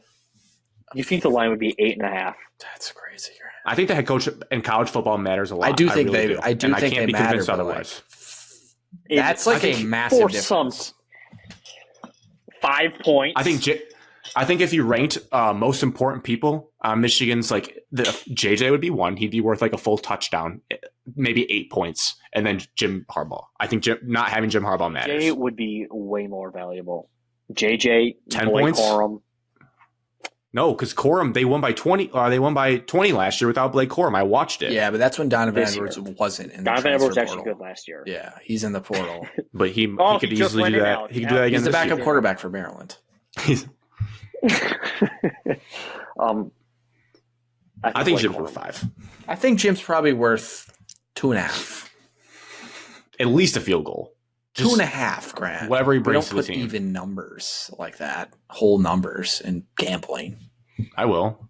5 points. 5. That statement just in an absurd way. That is big. That already tells me everything I need to know. That Grant is already saying when they lose by 3, if they lose, he's they already saying could easily Michigan is going if Michigan loses by 3, they would have won if Jim Harbaugh was coaching. It's a witch hunt. Shouldn't count. Blah blah blah. It's not a witch hunt. They're finding more evidence as we speak. I think it could be separated though. Where I acknowledge it's their own wrongdoing why he's not there, but I do think he impacts the game 5 points if he's there. And if they lose, I'd be like, oh, I would like to have seen it with Jim Harbaugh, especially between 2 undefeated teams in a rivalry. Okay, where throw out the Russian all right. folks. Ryan Day can't coach. I know you love Hartline, but because Ryan Day calls plays. This situation. Ryan Day calls plays. This is totally different. A little different. If you threw Brian Hartline into the fire and throws in the dip in. No, I'm not saying Jim does nothing. I'm not on Evan's side there. I don't agree. He does not call plays. But calling He doesn't plays call does plays matter. for The He doesn't call splits though, plays. like Jim Harbaugh when does not call plays. Right, but the splits though, when Sharon coaches, it's not like they snuck out a win against Penn State, and Penn State's good. I'm not taking Snuck that out away. a win? And then you go on. Yeah, that game was pretty easily won. That wasn't sneaky. Like you keep telling yourself, I get it. You're the guy that's in the locker room. It's us against the world. You got to give yourself motivation in every way possible. Totally fine. But you did not sneak that game out. The game was not that close. The score might have been considered close, but the game never felt that close as a unbiased fan that watched that game. And then you got Maryland. That game was that pretty up shitty. with almost losing to Maryland. And JJ Stats with Sharon as head coach. I mean, it's a small sample size, but did you hear what Danny Cannell said? Much worse. We're caring about Danny Cannell's opinion. You would, Evan, if you heard what he said. I did not hear what Danny Cannell said. Okay, then I'd like to hear it. He said he thinks that now that JJ doesn't have the signals of the other team's defense, that's why he's struggling so bad. Did he pick that lineup off of like He just some wants random click. He also said that maybe it's because he's hurt, but he said that first. And he said it, Grant, on one of your favorite podcasts. He is banged up. He's banged up, but he said he feels great, so I'm taking him for his word. So he's not banged up then. Well, you're not going to tell people at a press conference that you're banged up. That's just never happened in the history of football. Peyton Thorne should have. So I would say 95% of college athletes right now are playing hurt. Banged up. They're not injured. They're playing hurt. Yeah, I'd probably agree. They're banged up. Yeah. To the level of severity, we don't know. But my last point about the magnitude of the game, there's a real world too where I can see if Michigan wins this game, they rally the troops again. Maybe that increases the percentage that Harbaugh stays at Michigan by like 15%, even if it's just that. 15. Puts it at whatever. I would increase it by 2%. Yeah, I really don't see it. I don't see him coming back. I think it goes see a world lower if you guys win it all. You'd be like, yeah, now I definitely don't need to stay. I did everything for this university. Yeah.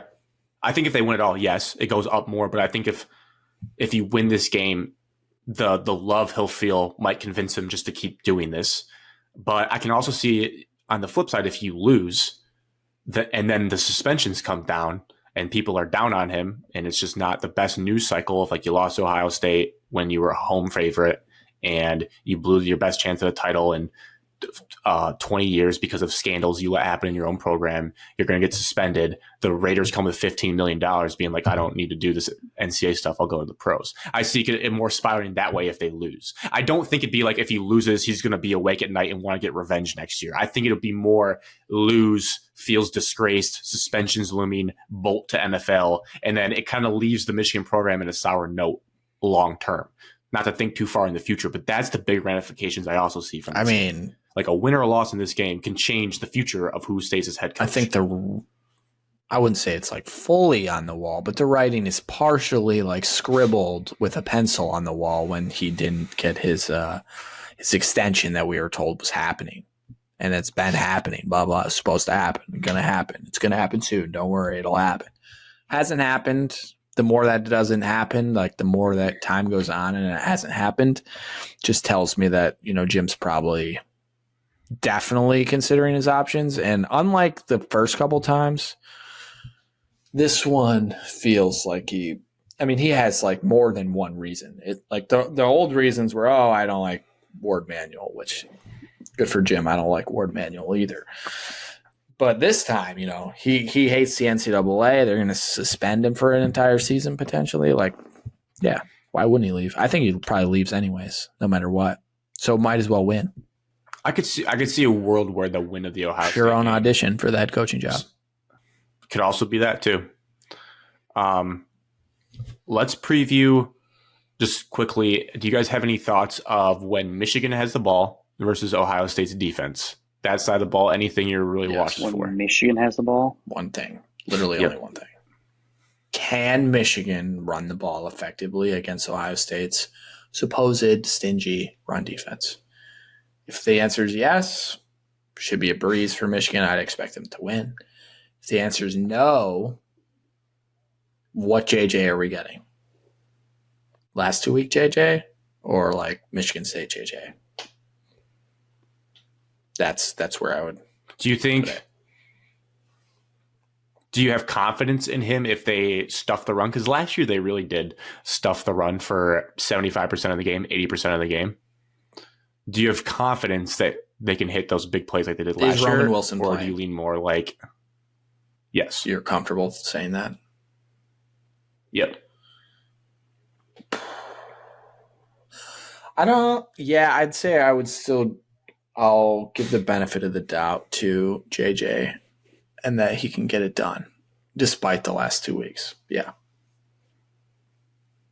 Evan, any thoughts on the O versus D? I won't say the same point as Alex, I guess. You can if you want. We can really emphasize it if that's what Is you Jerome feel. Moore I kind of lean that way. It is the number one thing. Yards per carry.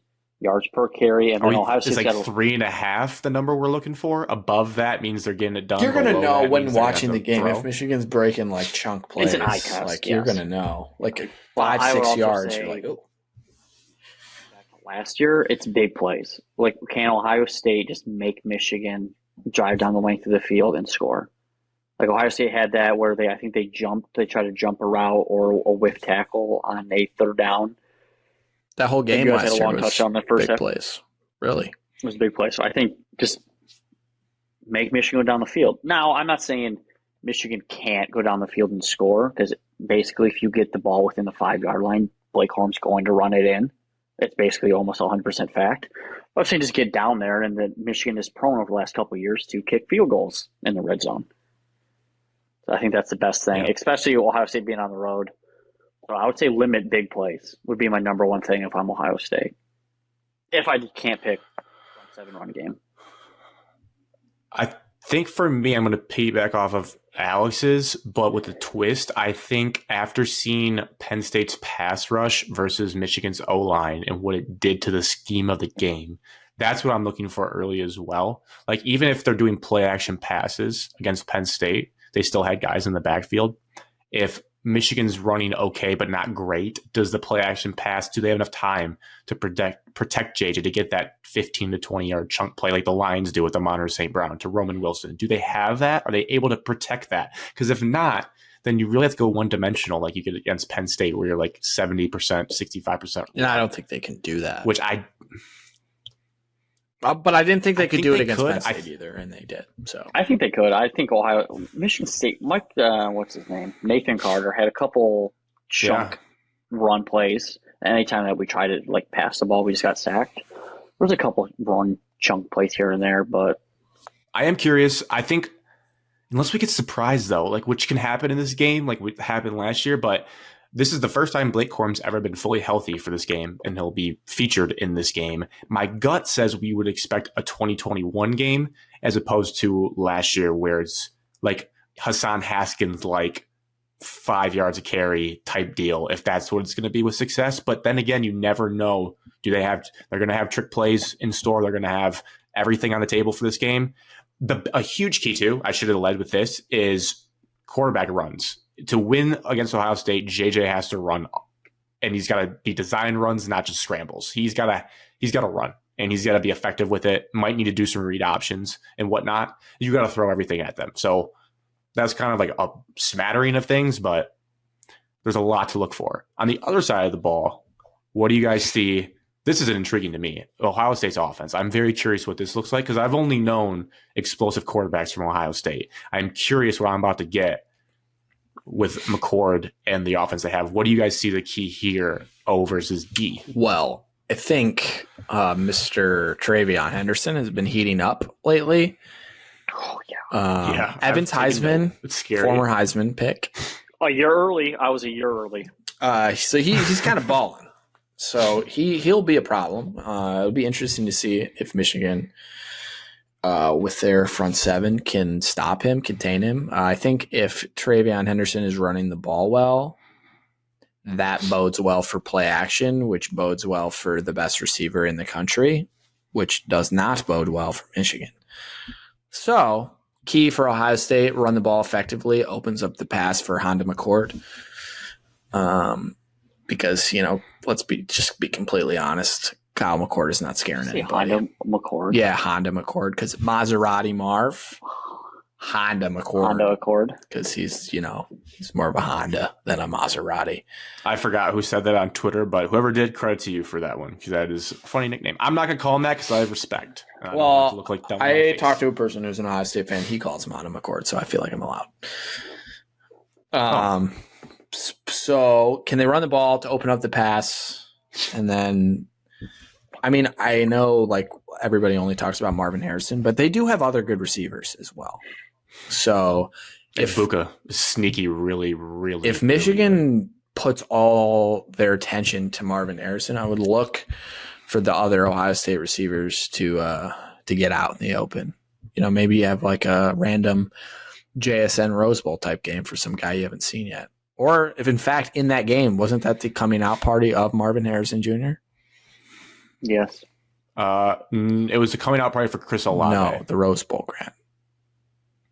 Marvin Harrison. It was Marvin Harrison against Utah. Marvin Harrison Jr.'s like first real game playing. He scored 3 touchdowns, I think.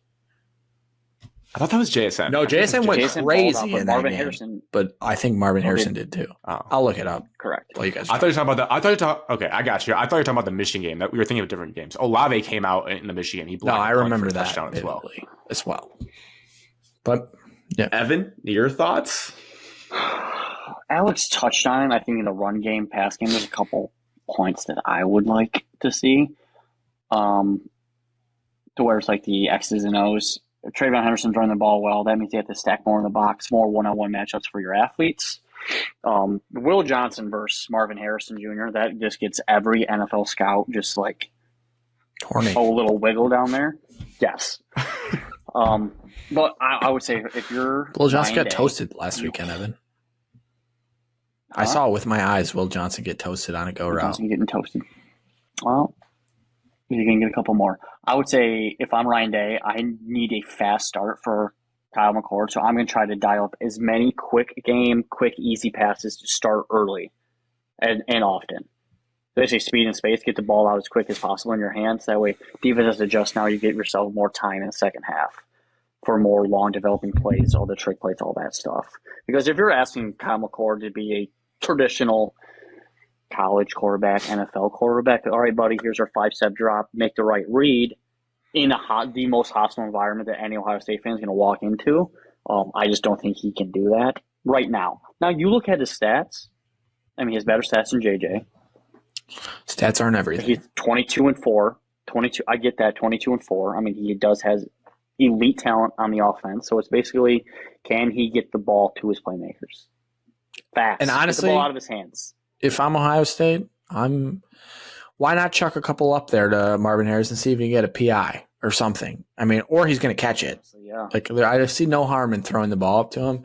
And not to bring up Michigan State, but when Michigan State played Ohio State and beat them in that weird game with O'Connor and Damian Terry, and they had the best player probably in the country, Ezekiel Elliott, just didn't give him the ball.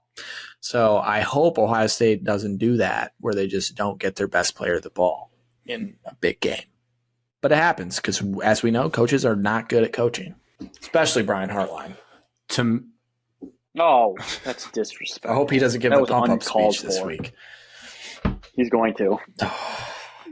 No 100% To me, this comes down. This is going to be the third year in a row where I'm just staring at this trend, and every game, the last two, it's happened where I just say it out loud.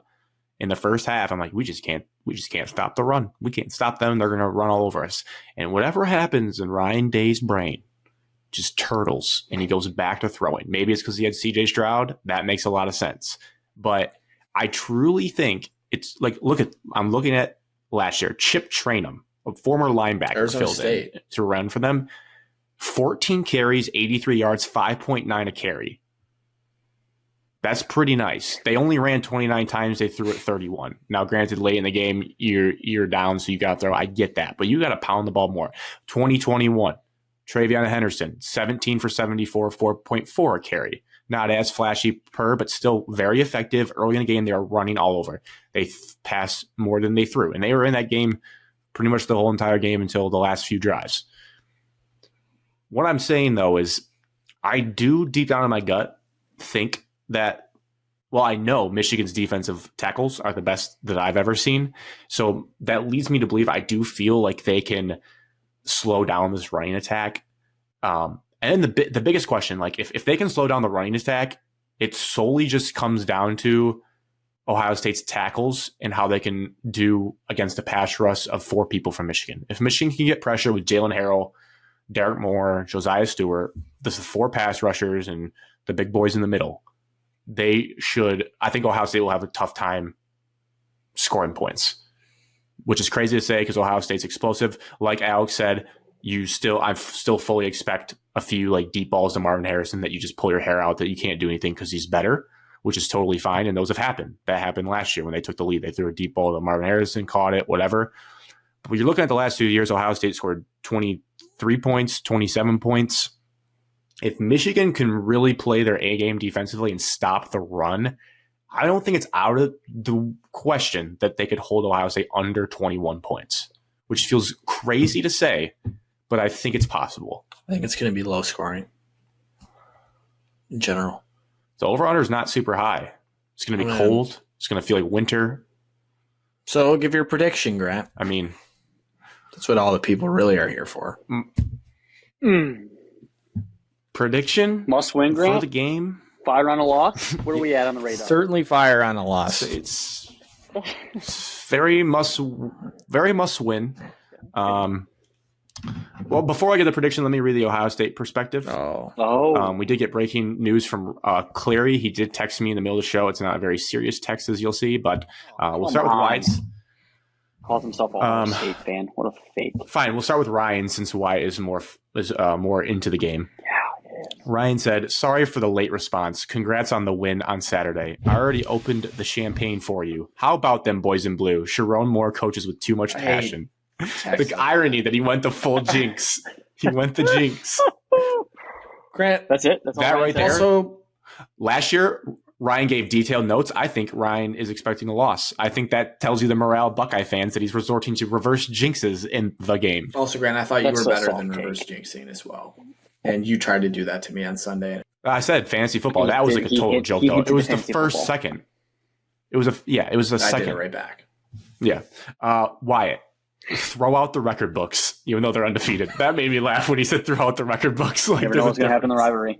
But I do love that. Throw out all the outside noise, parentheses, mostly from your side. It comes down to... That's funny. That is funny. He said it comes down to 2 things. Listen, people, 2 things. Who controls up front and who can establish the run better. If both run games get taken away, it will be on the hands of McCarthy and McCord. I need Kyle to be the QB I saw at Notre Dame. So that is why it's 2 cents. I think it just echoes with all the flash, with all the Will Johnson, the NFL scouts, the Marvin Harrison getting worked up. It comes down to the big uglies up front in this game, and it always does. In all of college football, it comes down to the big uglies. Without them. Well, I'll be honest, though. Now that I think about it, last year it kind of did, but kind of didn't. It really was just a bunch of fluke touchdowns. Well, okay, but in general, last year, the national champion usually has a great offensive line. Who swatted away that ball against Silver in the end zone? Like, yes. Like that one of the play best was Michigan like, defenders of all everyone was time. like touchdown, and then he had it in his hands, and then it was just like a little fingertip. Play of the end. century. In the game. The game. It is going to be the atmosphere. I can't even imagine the atmosphere there. I can't imagine. Alex, I cannot wait to watch it together in a comfortable. Yeah, what do we do, Evan? House. I was just trying to think about good this. buddies, how do we all sitting there together? Like, let's just be completely honest for the people. We're clearly not rooting for Michigan. Very obvious. It's almost as if I want Michigan we're Ohio State to lose students. every single game they play. So, how do we Saturday. keep ourselves calm when we know our Michigan fans are going to be going through it? We probably shouldn't get too into it. It's the same group basically as last year. You guys were super into it. I didn't do that last year. I was very quiet last year. I just took it in. Evan and Cody. Buckeye Cody was out in full force. I congratulated all the Michigan fans on their win, and they would not shake my hands because how scummy they are. They would not shake my hand. That is scumbaggery. I shook your hand. I had to have. I might have been If you didn't shake Evan's hand. No, they didn't shake my hand because Grant, I said congrats on your win like right when the fourth quarter started, I think. Oh, you're a piece of shit, Yeah, Evan. the jinxes. My favorite memory of that whole day was just looking at Ryan on his burner account, adding Jim Knowles in the middle of like the fourth quarter. Forgot that was This game is unlike last anything year. else. I cannot wait. It's a good time. What are your guys' predictions? No, you give I yours, haven't gave Grant. mine yet. Yeah, Me first? Brad will be disappointed if you don't say 49-0. Defend the wall, I can't. Michigan. I think we're looking at The game. 28-17 The game. In Michigan. the Michigan. game. The game. Wow. What a 27. prediction. Grant, who's calling the game? Gus Joel. Hey, you know what I All-American thought of, Girls guys? Taft. Something interesting here. See, Buzz wow. Roddy Ballard. You know how Ohio State, they block out the M's. Right. But it's called Yeah. It's super dumb. the game. We can't even say that out loud. The gay. It's the gay. Alex, you can say it, you just can't type it. There's The gay. that whole state. The IQ of that state is super low. I'm telling you right now, it depends on how it may not happen because I'm going to be busy at the Iron Bowl. Also, to talk about prep, I don't want to reveal my plans, but the spin zone I'm about to hit on Saturday if Michigan loses is going to be all time. I'm going to be like, I'm an Auburn fan. I'm just going to go. Shot Michigan watch Sports will be Auburn full lose Auburn Iron Bowl 49-0. coverage. We are wherever. We are wherever. What other game could have happened today in college football? I'm at the biggest Are you gonna rivalry be in the world. tweeting? So Biggest upset. Payton Thorne. Grant, you can't watch the game, tweet, and do all that while you're at the Iron Bowl. It's not going to work. no, I probably would do it. I'd probably do it the next I'm day saying or you on can't. Sunday You when we're can't flying live back. tweet the But Michigan Ohio State game. I probably not. Maybe. If I depends think service. it's best if you don't because your tweets bother me. Let's just say this: I have at least 5 bookmarks of Ohio State fans ready to clip if Michigan wins. Not that that's like You're such intimidating a- or anything. you're one but of those I will be These chirping. guy. Yeah, because they just been running. We their already mouths discussed all though that for the last 2 Twitter months. is full of those losers. We need to not engage. I know, but there's a lot of them that have high profiles that are All right, just, prediction. they're just Evan for irritating. the gay. I got Ohio State winning 23-20. That's a barn burner. Low scoring. I'll go 2017. Wolverines. That 5-point factor in Jim Harbaugh really almost changed me, but I forgot to add that into my thing. Yeah, it would have been 25-17. I think actually Michigan would win Evans if game-winning there. field They goal. would win. Game-winning They would 23-yard field goal. 5, So 23. basically a chip shot. I don't It's a love chip shot. that. It's an extra point. I can't wait. I hope Michigan's kicker misses a field goal. I'm gonna throw up. Just so how good they The had it nerves the would be last like so 4 high. years with Jake Moody. How good they I might had feel it. bad for Automatic you, big points. Grant. For the fan base entirely, I will not feel I will not feel bad for bad. the entire fan base. I will let you know. I'll send one text. Yeah, I expected. I'll probably just send it. I'll probably send it in 517 crew, and then I'll copy and paste it to Degenerates. And where anyone says my name, like respond, like why are you being quiet? I'll just say like, correct to Ohio State, better team won today, and then you won't hear from me the rest of the weekend until Are you gonna? Oh yeah, no, you'll Lions hear from don't me, play but this it'll just be like weekend. rest of the day. Grant, I don't think I've ever asked you this Yeah. question. Does it help or hurt that the Lions don't play the Sunday after for you to get over it? Or You got to remember, this game usually the didn't fucking iteration matter of- until about like 5-6 years. correct, Ohio State would dominate and has dominated this Well, rivalry that's for just- the last It 20 years. mattered, Correct, but I like get you that. weren't They going to be as have, upset. but it still was very upsetting. Like when Devin Gardner, the 2-point conversion they lost, still very like it is all that matters. It's dumb as it is, it's all that matters. And now that it's like flipped to this level of toxicity, it's all that matters. It's crazy. It's one. You know what else game matters? For an The entire Lions season. are 8-2, Grant, and the Butler Bulldogs are looking good. Not as much as it, but it doesn't matter as much as this game. It doesn't. Nothing matters as much as this game. The game. Okay. Sorry, Evan. To your point, if the Lions are bad, it probably makes it worse. But if they were good, it'd be nice that they played on Sunday this year. It would be nice. But like when Michigan lost the K-9 game and we went and watched the Eagles win by 40, that just made everything worse. That sucks for us. Yeah, should have stayed at home. Any other? You guys have a final list of candidates? Yes, sir, for we your do. Football team. Yeah, you guys want the update? As of this Yeah. morning? Yeah, that's what I come here. Light the We candle. gather around every week to hear the updates. Yeah, there will be no lighting of the candle unless. Okay, well, I'll just say my piece. Unless people die. It's between Mike Elko and Jonathan Smith. Both coaches. Mike Elko. Both coaches want the job. Both people are going to accept said job if offered, more than likely. Jonathan Smith has a huge nose. I can get over that. He's a good offensive guy. Mike Elko is Elmer Fudd. I can't get over it. Apparently, both were very impressive in their interviews. Both have big plans of how they're going to make Michigan State good again. Jonathan Smith included like hiring new. I'm going to recruit Midwest well staff. and win games. What the fuck are you going to say? Evan, why can't you just like for once be like maybe they'll be good? Like what you're exactly what we were talking about earlier. What fun is it to be like, oh yeah, that guy's gonna suck? Like what? Go out and get somebody. They are trying. A bunch of Malcolm. You're losing the Bears. Mike Elko, that's 5-4 now. Oh, there's a tweet that I wanted to send to you that Grant sent to me, but I'm not gonna because I know you're not gonna give a shit. You'll just ignore it, even though it's an actual fact. You'll just completely forget about it and just pretend because you don't like how Mike Elko looks. Whatever, that's your prerogative. Send it. No, I'm not Send it. going to. He lost to Virginia. Yes, agreed. Urban Meyer lost 3 of his last 4 games at Bowling Green before going to Utah. But hey, Elko's one thing, but Evan, I feel like with the love for the Beavs, I feel like you haven't been as excited about John. yeah, how can you Smith. like Oregon State so That's much and then not like their head coach that is making all that happen? I like DJ a second chance because Dabo is an offensive quarterback killer over there, and he was lucky he had Trevor Lawrence and ETN, 2 top 5. But Evan, Oregon State is And in general.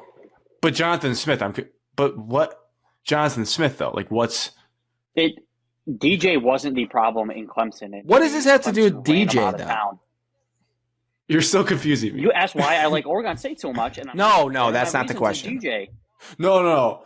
Yeah, I was saying like I know you do. Why aren't you more excited about Jonathan Smith? Just not a sexy candidate. He hasn't won But it. Jason Candle is. I mean, sorry. Alex, I literally don't like any candidates that we're going to hire. I said it, I will not like any candidates besides 2 people. I would have thought if There's only 2 people I will like. wasn't like he got eliminated like this. I feel like you'd come around at some point to Jonathan Smith. But like, yeah, I can get behind that. It's That's surprising to me, I Evan, don't- that you're There's like not one coach out there. there's no one you can get behind. That's the part that blows my mind. There's 2. There's 2 people. There's 2 people. Heartline and Candle. Urban Meyer. Okay, that's fair. Okay. I thought No, you would if you. Oh, you were just saying it wasn't going gonna to have happen. to be an absolute idiot, or There are some of them. oh my god, he look what he does off the field. Well, we have our own off the field issues, and it looks like our AD was trying to fire him, and our stupid board kept him on, and said, "Yep, let's run it," and so our publicity just keeps the university even higher. Yeah. It's just surprising because I I have don't know. texts from you Like, I in don't know how 2020 of you finding ways to like Mel Tucker when we hired him, but you like is the jerking off that's Alex, taking you to the that was point where you before- just feel like that no matter who we hire, they're just not going to be good? Is that where you're at? Correct. Yes, because this program we have 40 scholarship players on roster right now. Yeah, no, I mean, but that's not expected. That's shitty. But we haven't had a coach.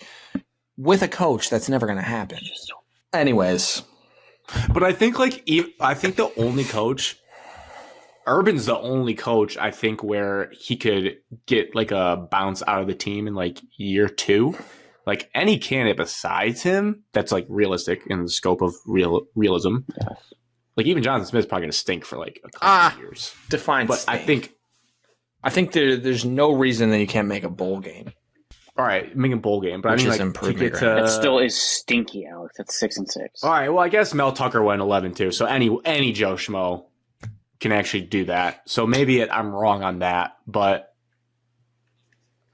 unless it's Urban, there's going to be growing. There always is with any coach. Even Jimmy Harbaugh hate had the growing pains. after all the shit that we've gone through the last 2 years. Let it out, Ed. But like, just get off your chest. I don't think it's fair of you to just be like, you're just not even going to give the next guy. The next guy could be not even remotely saying this will. Alex, don't get me wrong. The next guy could be Mark D'Antonio, and you're gonna start on this terrible foot with the guy, and you're not gonna like him.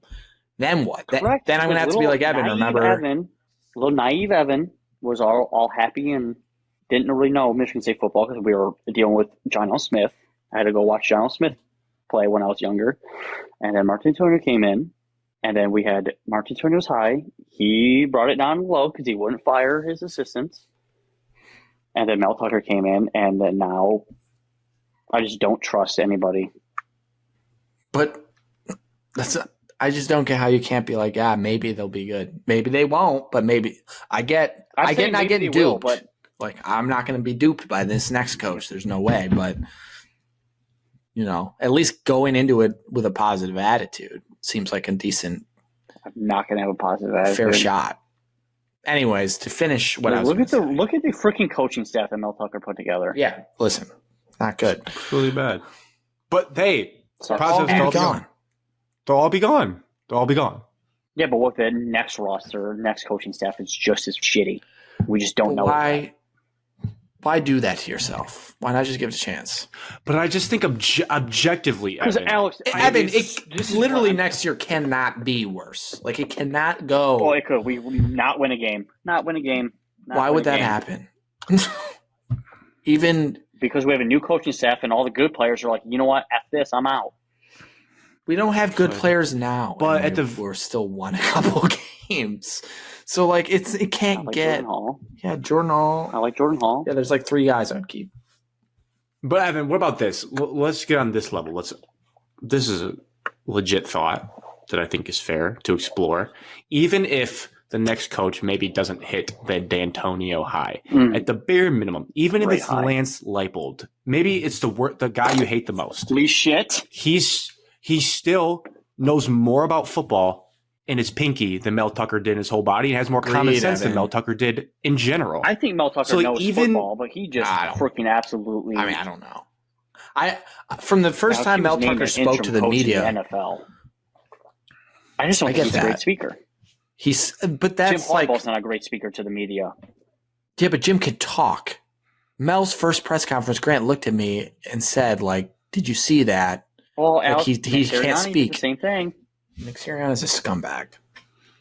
Good coach, though. Anyways. Well, Mel Tucker's a scumbag, too. But bad coach. All right, but take the common sense part. Take overall just being a grown man. Like Leipold, Lashit, as you call him, at least like has a track record. Granted, not a D1. Now a little bit of D1 with at least one good season where like he knows how to like coach a really good program consistently. Can't keep his quarterback healthy. Like the bar is so low of like an adult, a grown man running the program of what was there. Like it's going to get better. It might not be immediate.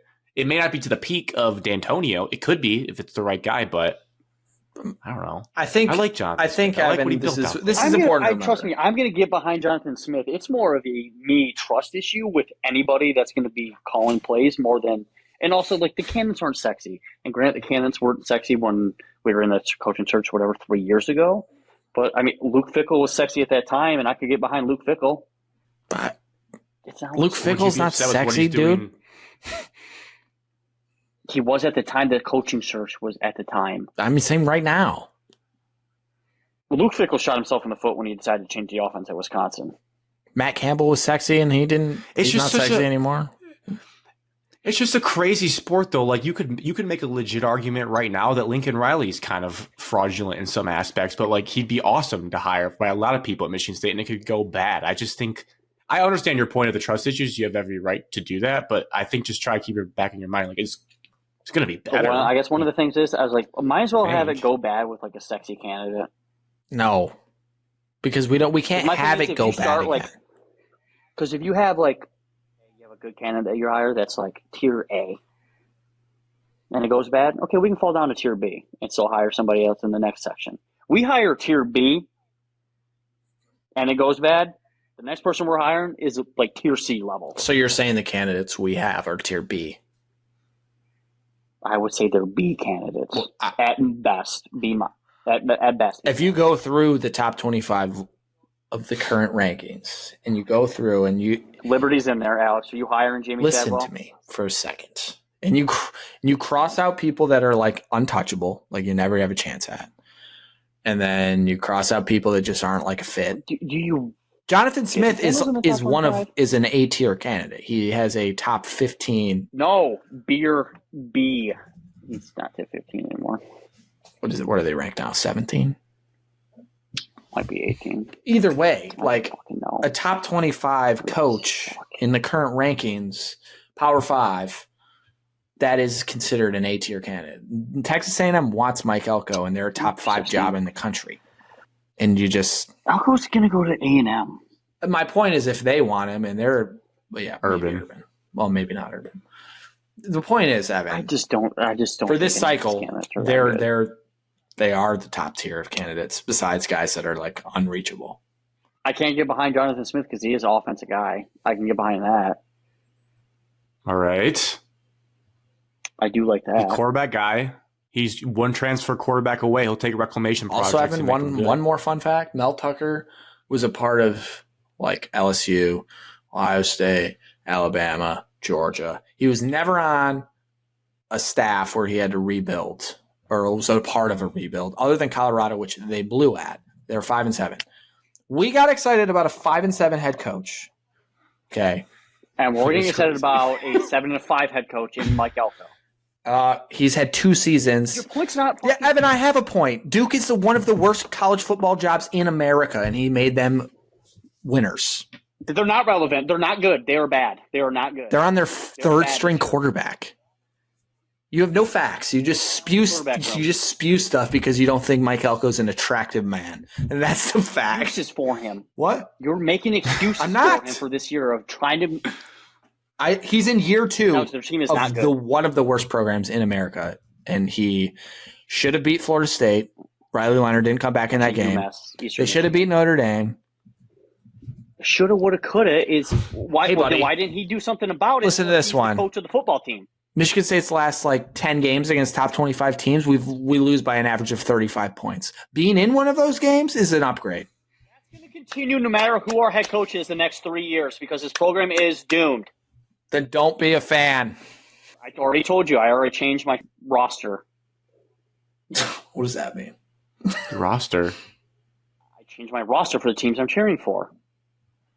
Michigan State football is not on anymore because it doesn't matter. Well, you can't root for Oregon State anymore either because they're not in the Power 5. I don't want to hear that. Actually, they are. Where? Washington State and Oregon State are going to be in the Pac-12 still. Just the 2 of them. Correct. Just the 2 That'll be an of us. exciting championship game and 9 weeks of them playing each other over and over and over again. Correct. Well, or Washington State's going to play Washington for the next 2 years. I don't need you to 3 years. the next coach, but you could have an open mind about him and think maybe it'll get better. Then you. That's not true. I'm going to give them a chance, and I think that our candidates are true program builders, and I don't think that's a crime to have. How can you say that? D'Antonio wasn't a sexy hire. How can I say it? How are you going to say they're program builders? They're program builders. I can, Evan, because they inherited dog shit, and they made continue success over their tenures. They got success for 2 years. You know who else had success for 2 years? A program builder in Mel Tucker. He did not have success for 2 years. He had success for one fluke You know who's season. a program builder? Is Jason Candle. He's a program builder. Look how long he's been there. Program builders, you have to bend there. Jason Candle is a program builder, and I could get behind him if we hired him, but he also is doing Mike Elko's not a program builder. He moves around every single freaking 3 years. Jason Candle is in the MAC, and you're the one that says that Power 5 matters to you. So, no, I never said that.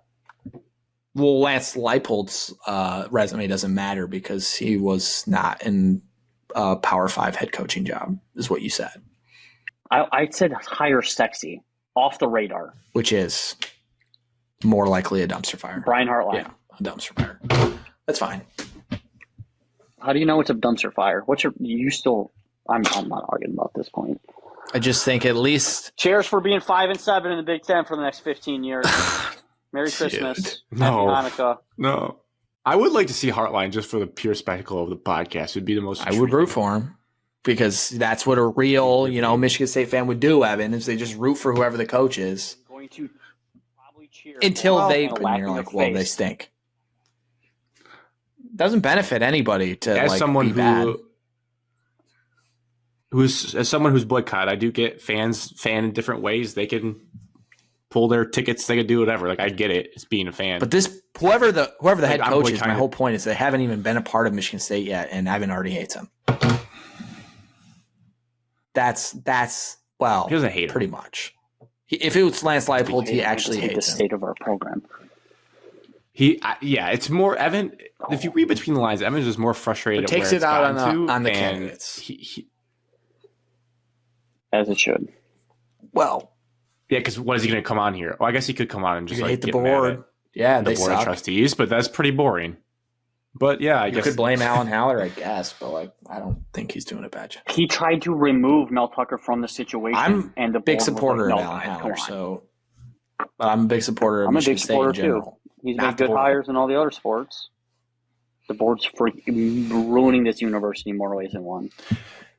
the good part is we should probably have a decision on this. We'll know next by week. Monday or Tuesday. There'll be a press conference Monday or Crazy to Tuesday. think about that way. And then we can Fucking really crazy. see, because what's going to happen. We're going to hire a coach, and Evan might say he's not a fan anymore, but he definitely is, and he'll do some research, and maybe he'll convince himself that they'll be okay. I'm going to have to freaking watch YouTube another highlights. coach on the sideline wearing a poncho. It's going to be disgusting. I get it. Mike Elko's fat. It's not great to have a fat coach. No one likes fat coaches, but there's some good fat coaches out there. They can know ball. Name Andy him. Reid. Name him. Andy Reid. Andy Reid. He's in the NFL. He's fat. What's your point? He's in the NFL. College, Alex. Ed O. No, Does Ed O Fire. that's count? not a good answer, Grant. But a title, Evan, and Oh my God, dude. He's died so fast. I'm trying to think of Wrap bad it up. coaches, and I'm actually struggling. I don't even know. oh, that Bad Patricia. all right. Cheers to episode. Was it 142? To Michigan State athletic director Alan Heller getting the hockey hire correct because they're a wagon now. Hockey school. To Thanksgiving.